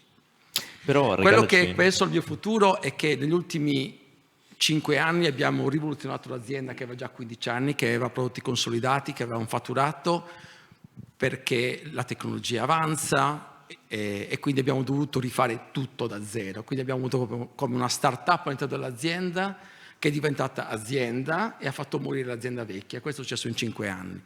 Quindi per i prossimi 5-10 anni vedo lo sviluppo di questa nuova azienda, di questa start-up che andrà a competere con dei player molto importanti, anche molto più ricchi. Purtroppo io sono molto ignorante in termini di finanza e vorrei avere le conoscenze di Roberto, perché già 4 volte che aziende che invece sono quotate in borsa cercano di acquisirci, finora abbiamo resistito, ma ho l'impressione che prima o poi qualcuno riuscirà a comprarci. Quindi, salvo che non sia tu a comprare gli altri, perché poi anche Max con l'obiettivo questo... è sempre quello, no? Di comprare gli altri, però compri qualcosa che ha un valore. Nel nostro settore succede che l'acquisizione solitamente distrugge l'azienda, quindi per fortuna per esempio abbiamo un nostro competitor che si chiama SendGrid, che è stato acquisito 6 mesi fa se non sbaglio per 2 miliardi, e per noi è stata una fortuna enorme, perché nel momento in cui è stata acquisita i proprietari di quell'azienda sono spariti, la qualità dell'azienda e del prodotto si è proprio diluito e noi abbiamo uno spazio enorme. Per cui sì, so che tutte le aziende del mio settore ambiscono all'acquisizione. Io non ho mai fatto questo, ma sono sicuro che prima o poi cederò. Dal punto di vista tecnologico, perché tu la tecnologia la costruisci e la rimetti a disposizione del mercato, tecnologia nel senso più ampio. Sì. C'è qualche innovazione che stai per portare sul mercato, una chicca che ci vuoi regalare di qualcosa che o forse hai iniziato a muovere i primi passi ma ancora non è nota al grande pubblico? Allora, sono cose molto tecniche, non so se la platea... Proviamo, perché delle volte ci stupiscono anche chi poi ci segue da casa. Poi è un settore molto particolare, quello dell'email marketing. Noi abbiamo la fortuna, un socio egiziano che è uno scienziato, a cui abbiamo regalato una quota societaria prima che andasse da Google a lavorare, proprio per cercare di avere qualcuno che per noi era inarrivabile. E lui oggi lavora anche da Meta, ha lavorato a Booking, è un insider che ci porta tutte le tecnologie. È stato in Sardegna? Lo hai portato qua? È stato in Sardegna, è stato a Forni, è un musulmano che ha parlato col prete del paese, di cui noi siamo una società che abbiamo egiziani, ucraini, messicani, è molto multiculturale, e questo devo dire che è bellissimo, e ti fa crescere molto, perché bisogna prendere le ricchezze che ci sono negli altri posti, perché noi abbiamo la nostra ricchezza che non riconosciamo, ma è enorme, e che riconosci nel momento in cui fai un confronto aperto con gli altri. Per quanto riguarda le tecnologie, abbiamo delle tecnologie anche innovative di cui siamo molto orgogliosi. Non abbiamo la forza finanziaria magari per imporla, ma stiamo studiando i mezzi per farci conoscere nel mondo, perché oggi non importa la tecnologia che tu hai, importa la presenza. Per cui oggi chi ha i capitali e chi investe in marketing sopraffa chi ha la qualità maggiore. E questo è il problema principale su cui stiamo lavorando. E anche questa è una sfida, perché poi È una dopo sfida, una vedremo sfida continua. come magari qua in platea c'è qualcuno che potrebbe pensare a fare un fondo di investimento made in Sardinia specializzato in questa tecnologia emergente. Ma per farti un esempio, il nostro competitor che qualche anno fa ha ricevuto 640 milioni di dollari per entrare nel mercato e per noi sono naturalmente, quando chiedi un prestito di 500, che non chiediamo prestiti, perché abbiamo tutto con le nostre mani, ma se chiedi un prestito di 500.000 euro, di 1 milione, ti guardano male ed è un prestito. Ma non si sa mai, magari sai, prendere il connotato della public company e poi diventare, Sì. dividere le azioni, perché no? Massimo, un progetto nel cassetto. Sei un globetrotter, ti stai contaminando, qualcosa l'ho spoilerato anch'io in altre occasioni. La tua è una società, AP Italy è un pezzetto di tutto quello che fai. Che cosa prevedi nel medio e nel medio-lungo? Allora, noi abbiamo praticamente creato Vision 2030 che l'abbiamo nel 2021 abbiamo pensato quali, al contrario vostro, abbiamo programmato e pensato di pianificare quello che poteva essere il nostro futuro, andando verso quello che era la riqualificazione degli scarti di lavorazione o delle seconde lavorazioni. Quindi abbiamo fatto un micronizzatore che recupera gli sfridi, però l'appetito viene mangiando, poi le occasioni arrivano, abbiamo trovato il giusto chimico, il giusto genio che ci ha trovato una formula che abbiamo già applicato in maniera in laboratorio, faremo la prova industriale il prossimo mese e faremo un nuovo prodotto, un prodotto che è al 90% è recupero di sfridi di lavorazione, quindi quell'economia circolare che abbiamo sempre chiacchierato sta diventando realtà, soprattutto per una realtà come la nostra che ha un impatto nel territorio importante, quindi è, come dire, doveroso da parte nostra restituire qualcosa a quello che togliamo, perché quando entriamo noi non è che siamo molto fini, non è che ricamiamo, purtroppo entriamo con delle pale, delle ruspe, scavatori e abbattiamo tanti metri cubi. Quindi, però l'importante è che se l'equilibrio, quando mio padre e i suoi soci hanno preso tanto e portato avanti e messo in punto di conferimento, il mio sogno è quello di portare via tutto e di ricostituire questo prodotto in un valore aggiunto molto importante. Quindi creeremo dei blocchi che invece di essere naturali invece di essere dalla natura saranno completamente naturali, quindi con estratti, non ci saranno resine chimiche, e questo è un grande obiettivo. Questo è il primo progetto. Il secondo progetto è la bioedilizia, faremo un estruso che sostituirà il cemento nel 2026, nel 2028 faremo la carta di pietra perché è un progetto che esiste già, la stone paper è una realtà già esistente, noi la vogliamo riformulare evitando di utilizzare delle resine epossiliche che in questo momento vengono utilizzate necessariamente per ricomporre questa carta di pietra. Viene utilizzata, è bellissima, è fantastica, vi invito ad andare a vederla su internet perché veramente non si abbatte nessun tipo di albero, si ha una lavorazione praticamente a temperatura ambiente, quindi progetti tanti. Poi oltre il 2030 sono d'accordo con loro, è il buio, poi vedremo. Però già arrivare al 2030 è un grande risultato. Quanti di questi progetti sono fortemente radicati in Sardegna? E non lo intendo soltanto per i siti estrattivi, ma lo intendo proprio per expertise, per contaminazione. Per quanto riguarda Ecomarmo, avremo 6 localizzazioni in giro per il mondo, quindi Stati Uniti, India, Dubai, Sardegna, Verona e Sud America. Sud America stiamo decidendo dove se in Argentina, Brasile stiamo ancora decidendo. Io, al contrario di Raffaele, voglio creare la prima multinazionale in Sardegna, cioè vorrei che tutte queste aziende pagassero le tasse in Sardegna. Questo è un po' un mio obiettivo, un nostro obiettivo che ci siamo prefissati.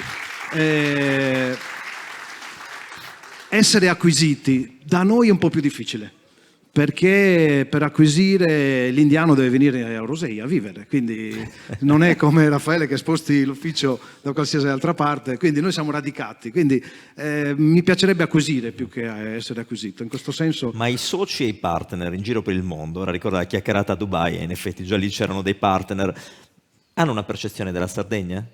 Sono incuriositi dalla tua provenienza, dalla provenienza del materiale? Assolutamente. In Cina, la Sardegna si dice sa dinda, suona benissimo, quando me lo dicevano godevo, nessuno la conosceva logicamente perché è un'isola sperduta nel Mediterraneo.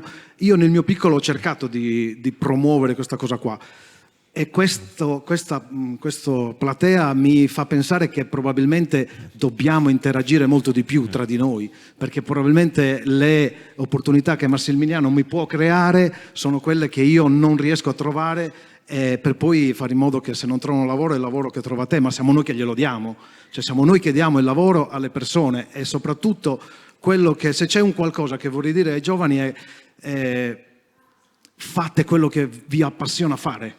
Non trovate compromessi nel lavoro, perché il lavoro è 1/3 della nostra vita, per alcuni, per altri metà o 3/4. quindi almeno quel terzo che facciamo qualcosa che ci piace, perché altrimenti diventa una vita con un tono emotivo molto basso e quindi la qualità della vita scende e quindi tiriamoci su, facciamo quello che ci piace. Io adoro questo lavoro, per fortuna è un lavoro che ho ereditato dalla mia famiglia, quindi meglio di così non potevo avere. La mia sfida è quella di fare meglio della mia famiglia, di mio padre. Cioè, sono già qui nella visione gli hai dato un connotato innovativo che difficilmente si sarebbe potuti pensare di avere, ma non solo 10 anni fa, anche 5 anni fa. Perché sono tutte innovazioni. Mi ricordo le chiacchierate fatte per il trasferimento tecnologico, erano tutti progetti. Oggi sentirtene parlare con questa forza significa che il mercato è lì e quindi ne vedi anche la prospettiva. Sì, la settimana scorsa ero in India perché stavamo facendo uno primo scouting per verificare quali potevano essere i nostri potenziali soci all'interno del progetto Ecomarmo. Ne abbiamo individuati 4, ad aprile torneremo per scremarne e trovarne 1/2, per poi e lì ti accorgi che il mercato indiano cresce in maniera pazzesca e ti accorgi che volevi fare una fabbrica e sei costretto a farne 4 per poter essere competitivo. Quindi ecco, le incognite della vita sono che invece di una probabilmente in giro di 3 anni ne dovremo fare 4. Quando si rilancia l'incognita è sempre ben accetta. Lorenzo, il tuo progetto nel cassetto, e a questo punto parliamo anche per te di gruppo, perché noi citiamo sempre Bento Experience, riconoscendo la startup delle startup in questo percorso virtuoso, ma in realtà ormai anche voi state diventando un gruppo. Almeno uno di questi progetti, poi cerchiamo di capire anche il secondo. Ma allora, progetti sicuramente tantissimi, perché se solo penso a quelli che abbiamo fatto in questi 3 anni, ogni tanto pensiamo di essere schizofrenici.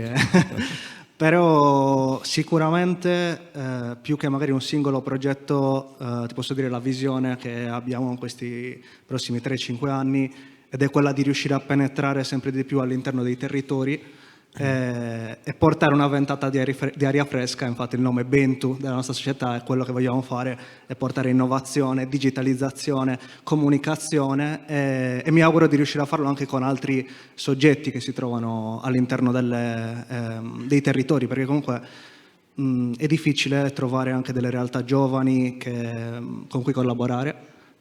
Proprio ieri leggevo al Sole 24 Ore che c'è un articolo che riguarda appunto la decrescita delle imprese under 35, circa 35.000 imprese dal 2019 al 2022 sono sparite, under 30, la cui compagine sociale del più del 50% sono under 35, e questo mi fa pensare che comunque c'è difficoltà a fare impresa, soprattutto anche qua in Sardegna, per i giovani.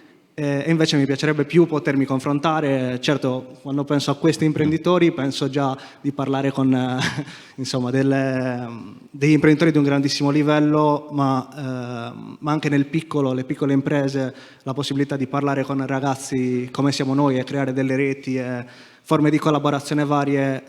Ecco, questo mi piacerebbe tanto, riuscire a farlo nei prossimi anni, coinvolgendo sempre di più i territori. Ecco Lorenzo, ma se qua avessimo una platea di investitori, e Max ormai ci ha abituato a trattare con gli investitori, ci ha dato tutte queste informazioni che ci sono servite anche per essere più efficaci nel convincere a scommettere su di noi.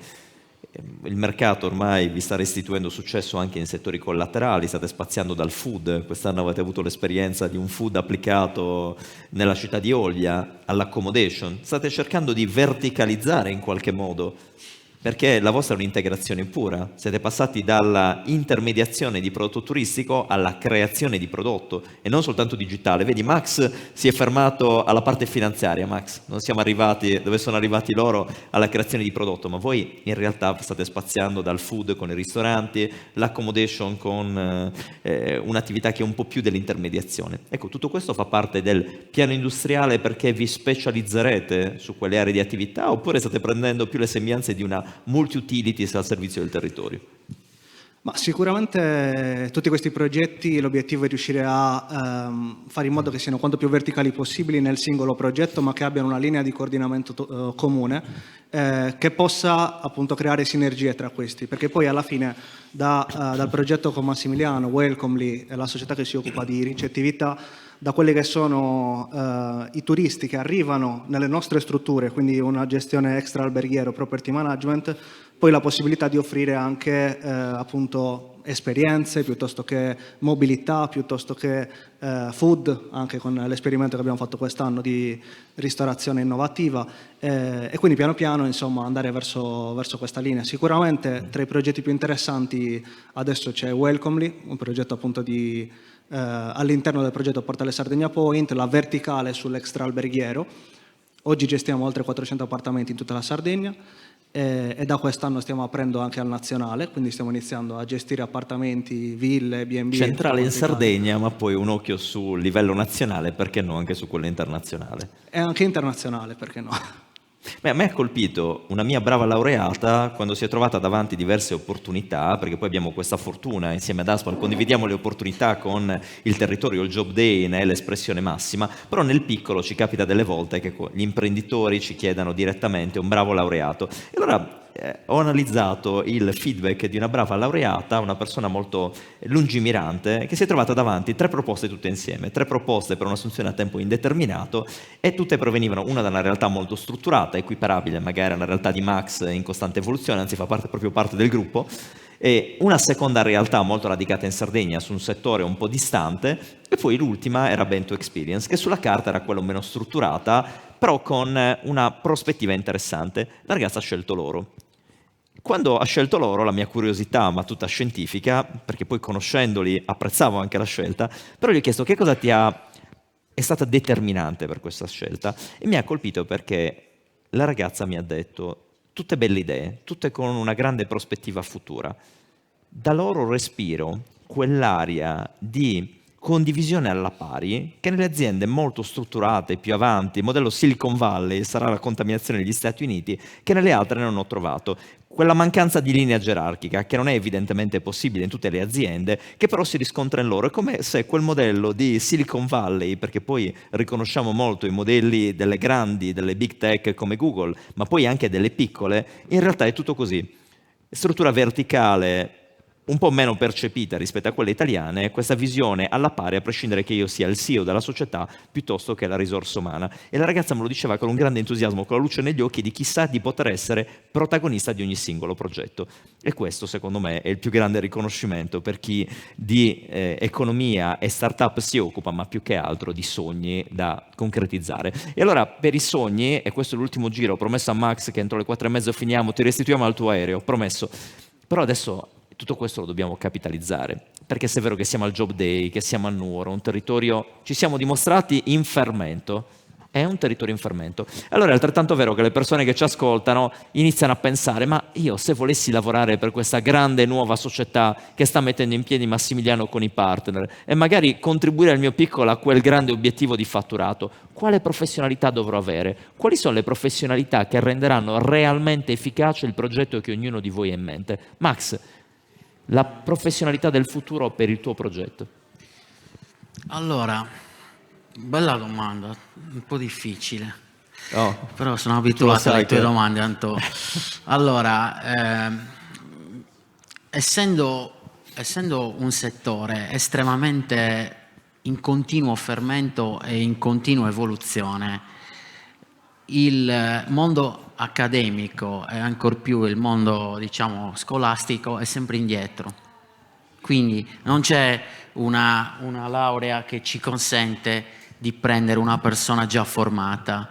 Ci sono però delle caratteristiche che noi guardiamo con molta attenzione, che sono prima di tutto la disponibilità a imparare, quindi la disponibilità, noi diciamo, a essere formattati. Noi molto spesso abbiamo più facilità a lavorare in ragazzi giovani, come questi ragazzi qua. Lorenzo, cioè, per me il mio nipotino, loro tre sono, io dico, sono i miei nipotini imprenditoriali, perché la prima chiamata me la fecero quando erano ancora in Silicon Valley, facemmo una riunione e abbiamo detto sì, facciamo questo insieme, perché in loro ho visto esattamente quello che noi cerchiamo, ossia persone che si vogliono mettere in gioco, che portano idee, quindi sono smart, veloci e le sanno declinare in qualcosa di concreto.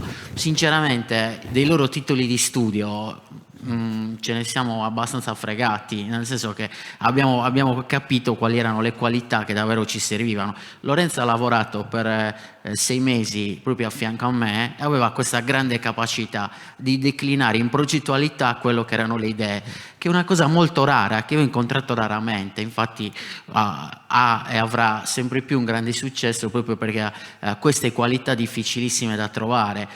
Molto spesso però troviamo persone che invece hanno un approccio saccente, quindi non ascoltano, sono laureato, ho fatto questo, ci interessa più quello che farai più che quello che hai fatto. E poi c'è una caratteristica importantissima, soprattutto all'interno del contesto dove prevalentemente lavoro io, ossia a Milano, ossia le relazioni, l'asset relazionale, cioè gli attivi relazionali che tu porti all'interno della tua azienda, conoscere persone, farti apprezzare e sviluppare comunque una rete di persone che non solo ti conoscono ma ti danno fiducia. Posso tranquillamente dire che se io non avessi avuto una rete di relazioni non avrei raggiunto i risultati che ho raggiunto, che sono assolutamente dei risultati normali. Io non penso di aver fatto chissà cosa nella mia vita imprenditoriale. È un'azienda che è cresciuta come tante altre, che dopo 20 anni, però senza le relazioni che abbiamo fatto in un contesto così asfittico come quello nuorese, sarebbe stato comunque difficile. Quindi non so se ti ho risposto, Antonio. Ci hai dato un ventaglio di opportunità. Io credo che molte persone, lo vedo anche dei feedback online, sono tutti lì pronti a capire che cosa mettere nel curriculum, al di là degli studi, che logicamente sono la base, sono fondamentali, importanti, però al di là degli studi, condizione necessaria ma non sufficiente. Vogliono capire se basta una capacità comunicativa efficace, una dote psicologica per fare come Lorenzo, che è rimasto vicino a te per 6 mesi per assorbire come una spugna, oppure se quella parte tecnica. Ecco, il mondo della finanza, Max. Uno specialista in finanza può aiutare, perché tu vieni da quel percorso. Io sono laureato in finanza, è diverso perché di là conta molto anche lo studio, la conoscenza della modellistica, ma per i tuoi della progetti, valutazione. un esperto di finanza potrà essere determinante per garantire quello sviluppo che già avete avviato? Beh sì, anche perché prima o poi insomma dovrò smetterla, quindi assolutamente sì, molto volentieri. Grazie Max. Fai un appello. Vai, Agostino. La professionalità, il professionista che sarà determinante per i vostri progetti di sviluppo? Ma intanto teniamo separate, o meglio, proviamo a individuare il fatto che nell'arco dello sviluppo aziendale hai figure professionali di vario tipo e ognuna di queste ha esigenze diverse per quanto riguarda le richieste dell'azienda. Ci sono livelli più bassi di professionalizzazione che però oggi, nonostante tutto, sono carenti, cioè purtroppo siamo carenti anche nelle figure professionali meno qualificate, il che è un dramma gigantesco, perché come sapete benissimo il progetto che le Camere di Commercio hanno con ANPAL, cioè Excelsia, ci dice che più del 30%, lo dicevamo prima chi è intervenuto, più del 30% delle figure professionali ricercate dalle imprese non trovano offerta di lavoro. E questo è un problema che in Sardegna è particolarmente presente. Che cosa suggerire? Vale sia per i livelli più bassi che per le figure professionali più alte. Comunque, diciamo, i tratti personali in termini di dinamismo, di voglia di mettersi in gioco e di capacità di rischiare nel piccolo, nel grande ambito, secondo me sono fondamentali.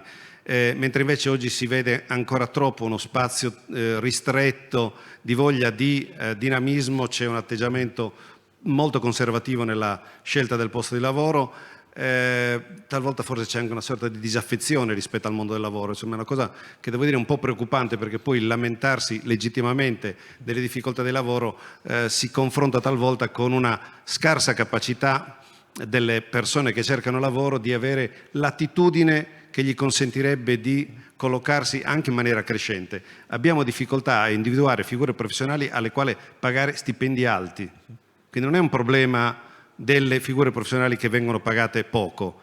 A stipendi e remunerazioni elevate non corrispondono ancora qualità professionali adeguate, non corrispondono capacità di mettersi in gioco, non corrispondono l'attitudine che per l'impresa è un po' un problema, a cambiare, perché cambiare vuol dire che poi io perdo probabilmente anche quel collaboratore, però fa parte del turnover, allora preferisco avere una persona che rischio di perdere ma che ha portato in azienda un contributo significativo nella crescita dell'azienda, che non chi rimane abbarbicato nella propria posizione e non vuole uscirne, perché poi in realtà rischia di ammuffire e a quel punto fa ammuffire anche l'azienda. Allora questo aspetto qui è un aspetto sul quale dobbiamo insistere proprio dal punto di vista culturale, lo dico anche nell'ambito dell'attività educativa in famiglia, cioè dobbiamo provare a spingere i nostri ragazzi a capire che il rischio nel mondo del lavoro è una componente indispensabile. Devo dire, è anche una componente divertente, mi permetto di dire, lo dico da esperienza personale, perché senza il rischio, devo dire, mi sarei anche annoiato in tutti questi anni. Grazie Agostino. Raffaele, questo partner egiziano,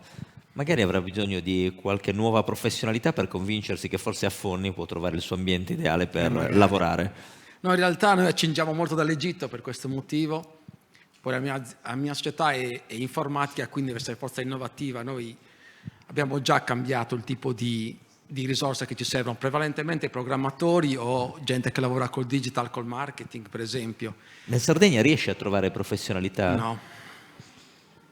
Non si propongono? No. Allora, il problema è questo, che per esempio la differenza che c'è tra le università anche, che qui non consideriamo.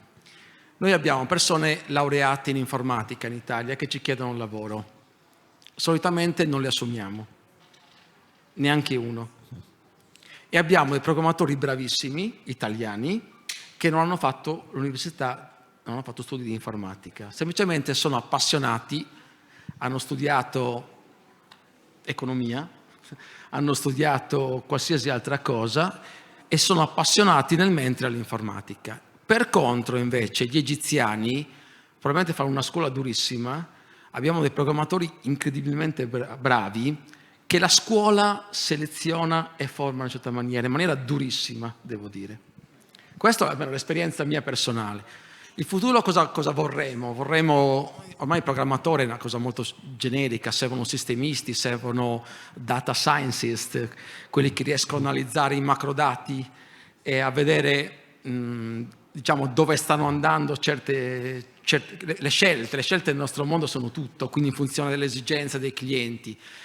Però è molto complesso trovare persone che al di là del titolo sanno fare. E come diceva Agostino, come diceva anche Massimiliano, il problema non è il titolo di studio e probabilmente durante gli studi i ragazzi perdono troppo tempo, la scuola non è adeguata a formarli e loro si abituano, a volte arrivano a 30 anni in un percorso in cui hanno imparato a andare bene a scuola, ma nella vita non riescono a fare niente. Questo è tristissimo e questo è molto molto italiano, in cui le scuole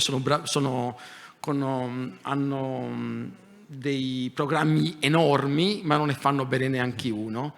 Quindi focalizzarsi, oggi dei ragazzi che ho incontrato, tantissimi ragazzi giovani bravissimi con potenziali enormi che avrei voluto aiutare, mi chiedevano cosa devo fare. Io ho fatto il corso di informatica, ho fatto già 5 anni. Hai fatto mai un programmino? Sai fare un programmino? No, è 5 anni che sei a scuola e non hai fatto un programmino. È come uno che fa un corso di pittura e non ha mai usato un pennello. È una cosa incredibile ed è tristissima. Quindi noi abbiamo, secondo me, questo problema qua. Poi in futuro cosa penso? Che poi c'è un'altra distinzione. La mentalità italiana è che se tu, per esempio, mia figlia studia medicina, lei avrà un lavoro di sicuro. Perché chi studia medicina diventa medico, andrà in un ospedale, diventerà medico, lavorerà, che sia bravo o che non sia bravo. Se tu fai il programmatore, vai a scuola, prendi una laurea, prendi anche voto alto, non è detto che tu lavori, perché lavori se sei bravo. E questo è un bel messaggio, cerchiamo di raccoglierlo tutti, Mike, lo portiamo per ciò che noi possiamo fare per aiutare cluster come questi, con una consapevolezza. Forse rispetto allo scenario che abbiamo conosciuto negli ultimi 10 anni, il PNRR qualche piccolo scossone ce lo sta dando, un po' per i tempi, lo vedo sull'università. Abbiamo tante risorse, stiamo reclutando in questo momento, stiamo sperimentando, forse in ritardo, però le figure dei ricercatori industrial, quindi coloro che si sporcheranno le mani e non si limiteranno a studiare e a scrivere, e poi dei PhD industrial. Allora forse abbiamo invertito la tendenza, non guardiamo al passato ma proviamo. Massimo, qual è la professionalità che renderà realmente concreti i progetti? Gran parte li state già avviando, ma qual è la professionalità? Perché tu mi hai detto una cosa bellissima prima. Sviluppo, ma vorrei portare tutti in Sardegna. Quindi la centrale sta qua. E allora questa centrale come la alimentiamo? Quali professionalità? Ma le professionalità sono tendenzialmente quelle classiche, quindi analisti finanziari piuttosto che tecnici di laboratorio, persone che sono inerenti al nostro tipo di attività, della nuova attività, perché poi diciamo nella tradizionale lavorare in cava non richiede grandi qualità, se non quella di avere una grande capacità di poco nervosismo, si lavora con calma, con tempi, perché il lavoro è abbastanza pericoloso e è necessario non affrettare i tempi.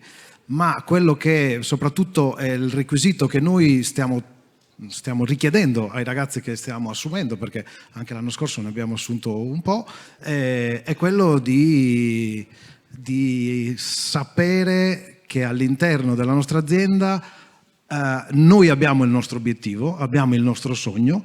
Se capiamo che questa persona condivide il nostro sogno, fa parte della squadra, altrimenti no.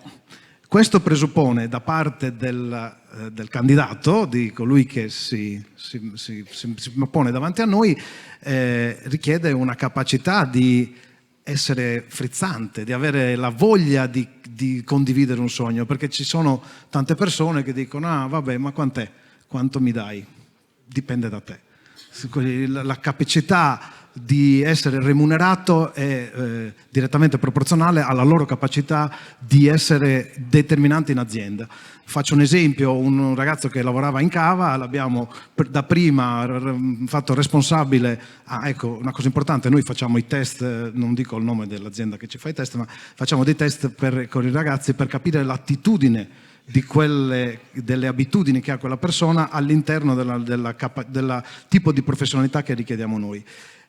Questo ragazzo da test abbiamo capito che era sprecato in cava, l'abbiamo messo come responsabile di acquisti, poi è diventato responsabile delle vendite in Italia, non conosce l'inglese. Ecco, per noi la lingua è importante, le lingue sono importanti, soprattutto l'inglese, ma anche il cinese, l'indiano, cioè l'indiano parlano quasi tutti inglese, ma lo spagnolo per tutta l'area Sud America. Quindi per noi, ecco, una cosa importante: le lingue sono determinanti, perché in un mondo di questo tipo qua si può assumere un tecnico di laboratorio per lavorare in Sardegna e poi magari perché è giovane, perché ha voglia se ne può andare in Argentina o in Brasile 5 anni a fare un'esperienza, e se conosce la lingua ha un senso, altrimenti è un po' più difficile. Grazie Massimo. Lorenzo, qual è la professionalità? Alcune le abbiamo già condivise.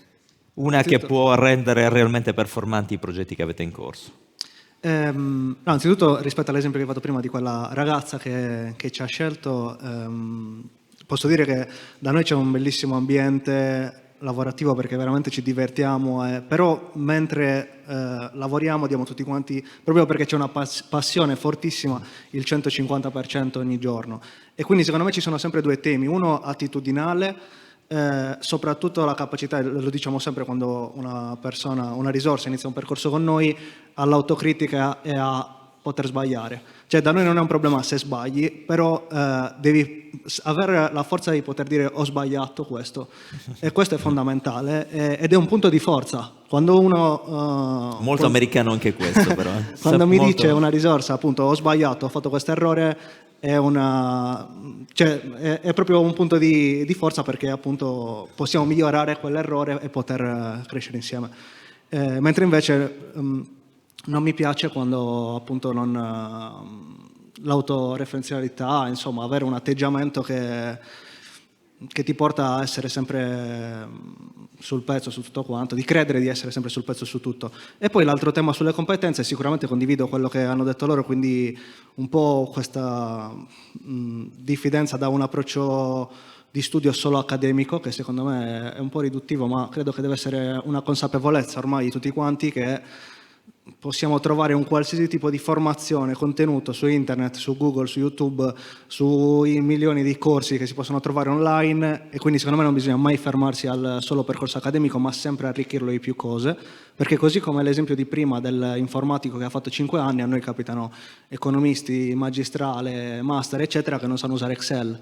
È un po' la stessa cosa, perché alla fine, anche se hai letto 200 miliardi di libri, hai passato tutti gli esami, 110 lode, poi non hai un minimo di concetto di quello che è veramente il lavoro reale, e quindi insomma è fondamentale. Grazie Lorenzo. Maica, andiamo alle conclusioni insieme ai nostri ospiti. Io direi che questo spaccato di Nuoro che si proietta nel mondo, perché questa è la proiezione che ci hanno dato i nostri ospiti, non soltanto ci rende felicissimi, non avevamo dubbi che Nuoro fosse una realtà in costante movimento, ma in realtà tutti questi progetti ci hanno confermato che dalla Sardegna si può operare bene, con ambizioni nazionali e internazionali, farlo dai settori maturi a quelli emergenti, senza limiti, e tutto, e nelle parole soprattutto delle ultime battute, con grande forza di volontà, capitalizzando, anche noi ci stiamo evolvendo come università, ci stiamo provando tutti, però l'obiettivo è quello di far capire a chi ci ascolta, chi è qua con noi, chi ci segue da casa, che le opportunità ci sono. Grazie ai vostri strumenti, grazie a queste visioni, noi possiamo creare grande lavoro e un grande lavoro per la Sardegna. Maica. Tutte queste testimonianze ci portano intanto a credere nelle possibilità di sviluppo in vari settori, quindi oltre al turismo c'è molto di più, lo dimostrate voi, anche la capacità di rigenerare settori più tradizionali, quindi diffondersi e globalizzare la propria offerta, ha la grande capacità di inventare servizi e starci in un mercato che diventa sempre più complesso da un punto di vista economico e finanziario. Il grande messaggio che è arrivato a me e che mi sento poi di dover trasmettere anche attraverso i nostri uffici, le attività che svolgiamo, è quello di poter di comunicare ai giovani e meno giovani della grande importanza di provarci, cioè di farle queste esperienze lavorative, perché non basta soltanto a questo punto avere quella formazione, quella qualificazione professionale, bisogna metterla in pratica attraverso delle esperienze concrete. Quindi è questo molto spesso anche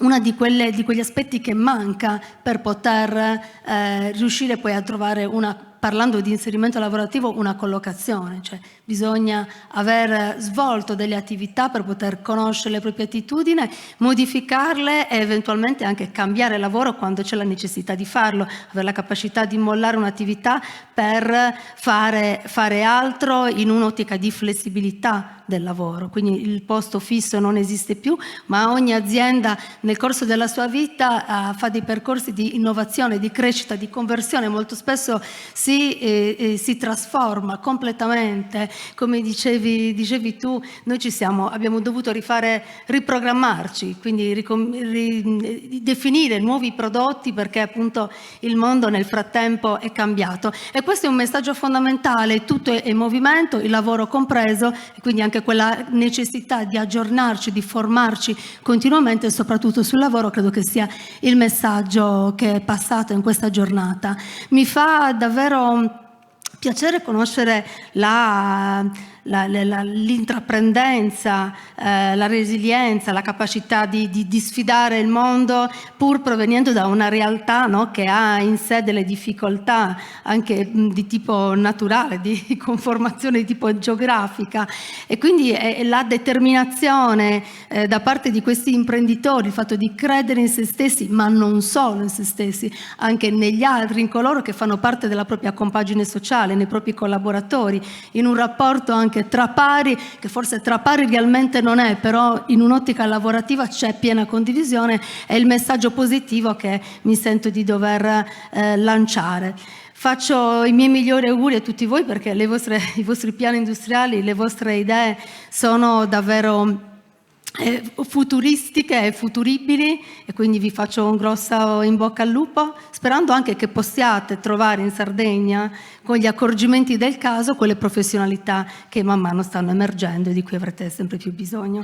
Grazie. Mike, anche oggi possiamo essere contenti di questo nuovo appuntamento Nuorese del Job Day. Rimandiamo tutti al prossimo appuntamento il 7 marzo ad Oristano, ancora una volta con tutto il palinsesto, l'incontro domande e offerta di lavoro, il nostro talk che ci riporta sulla realtà del territorio, ma proiettati sicuramente avanti. Grazie a tutti.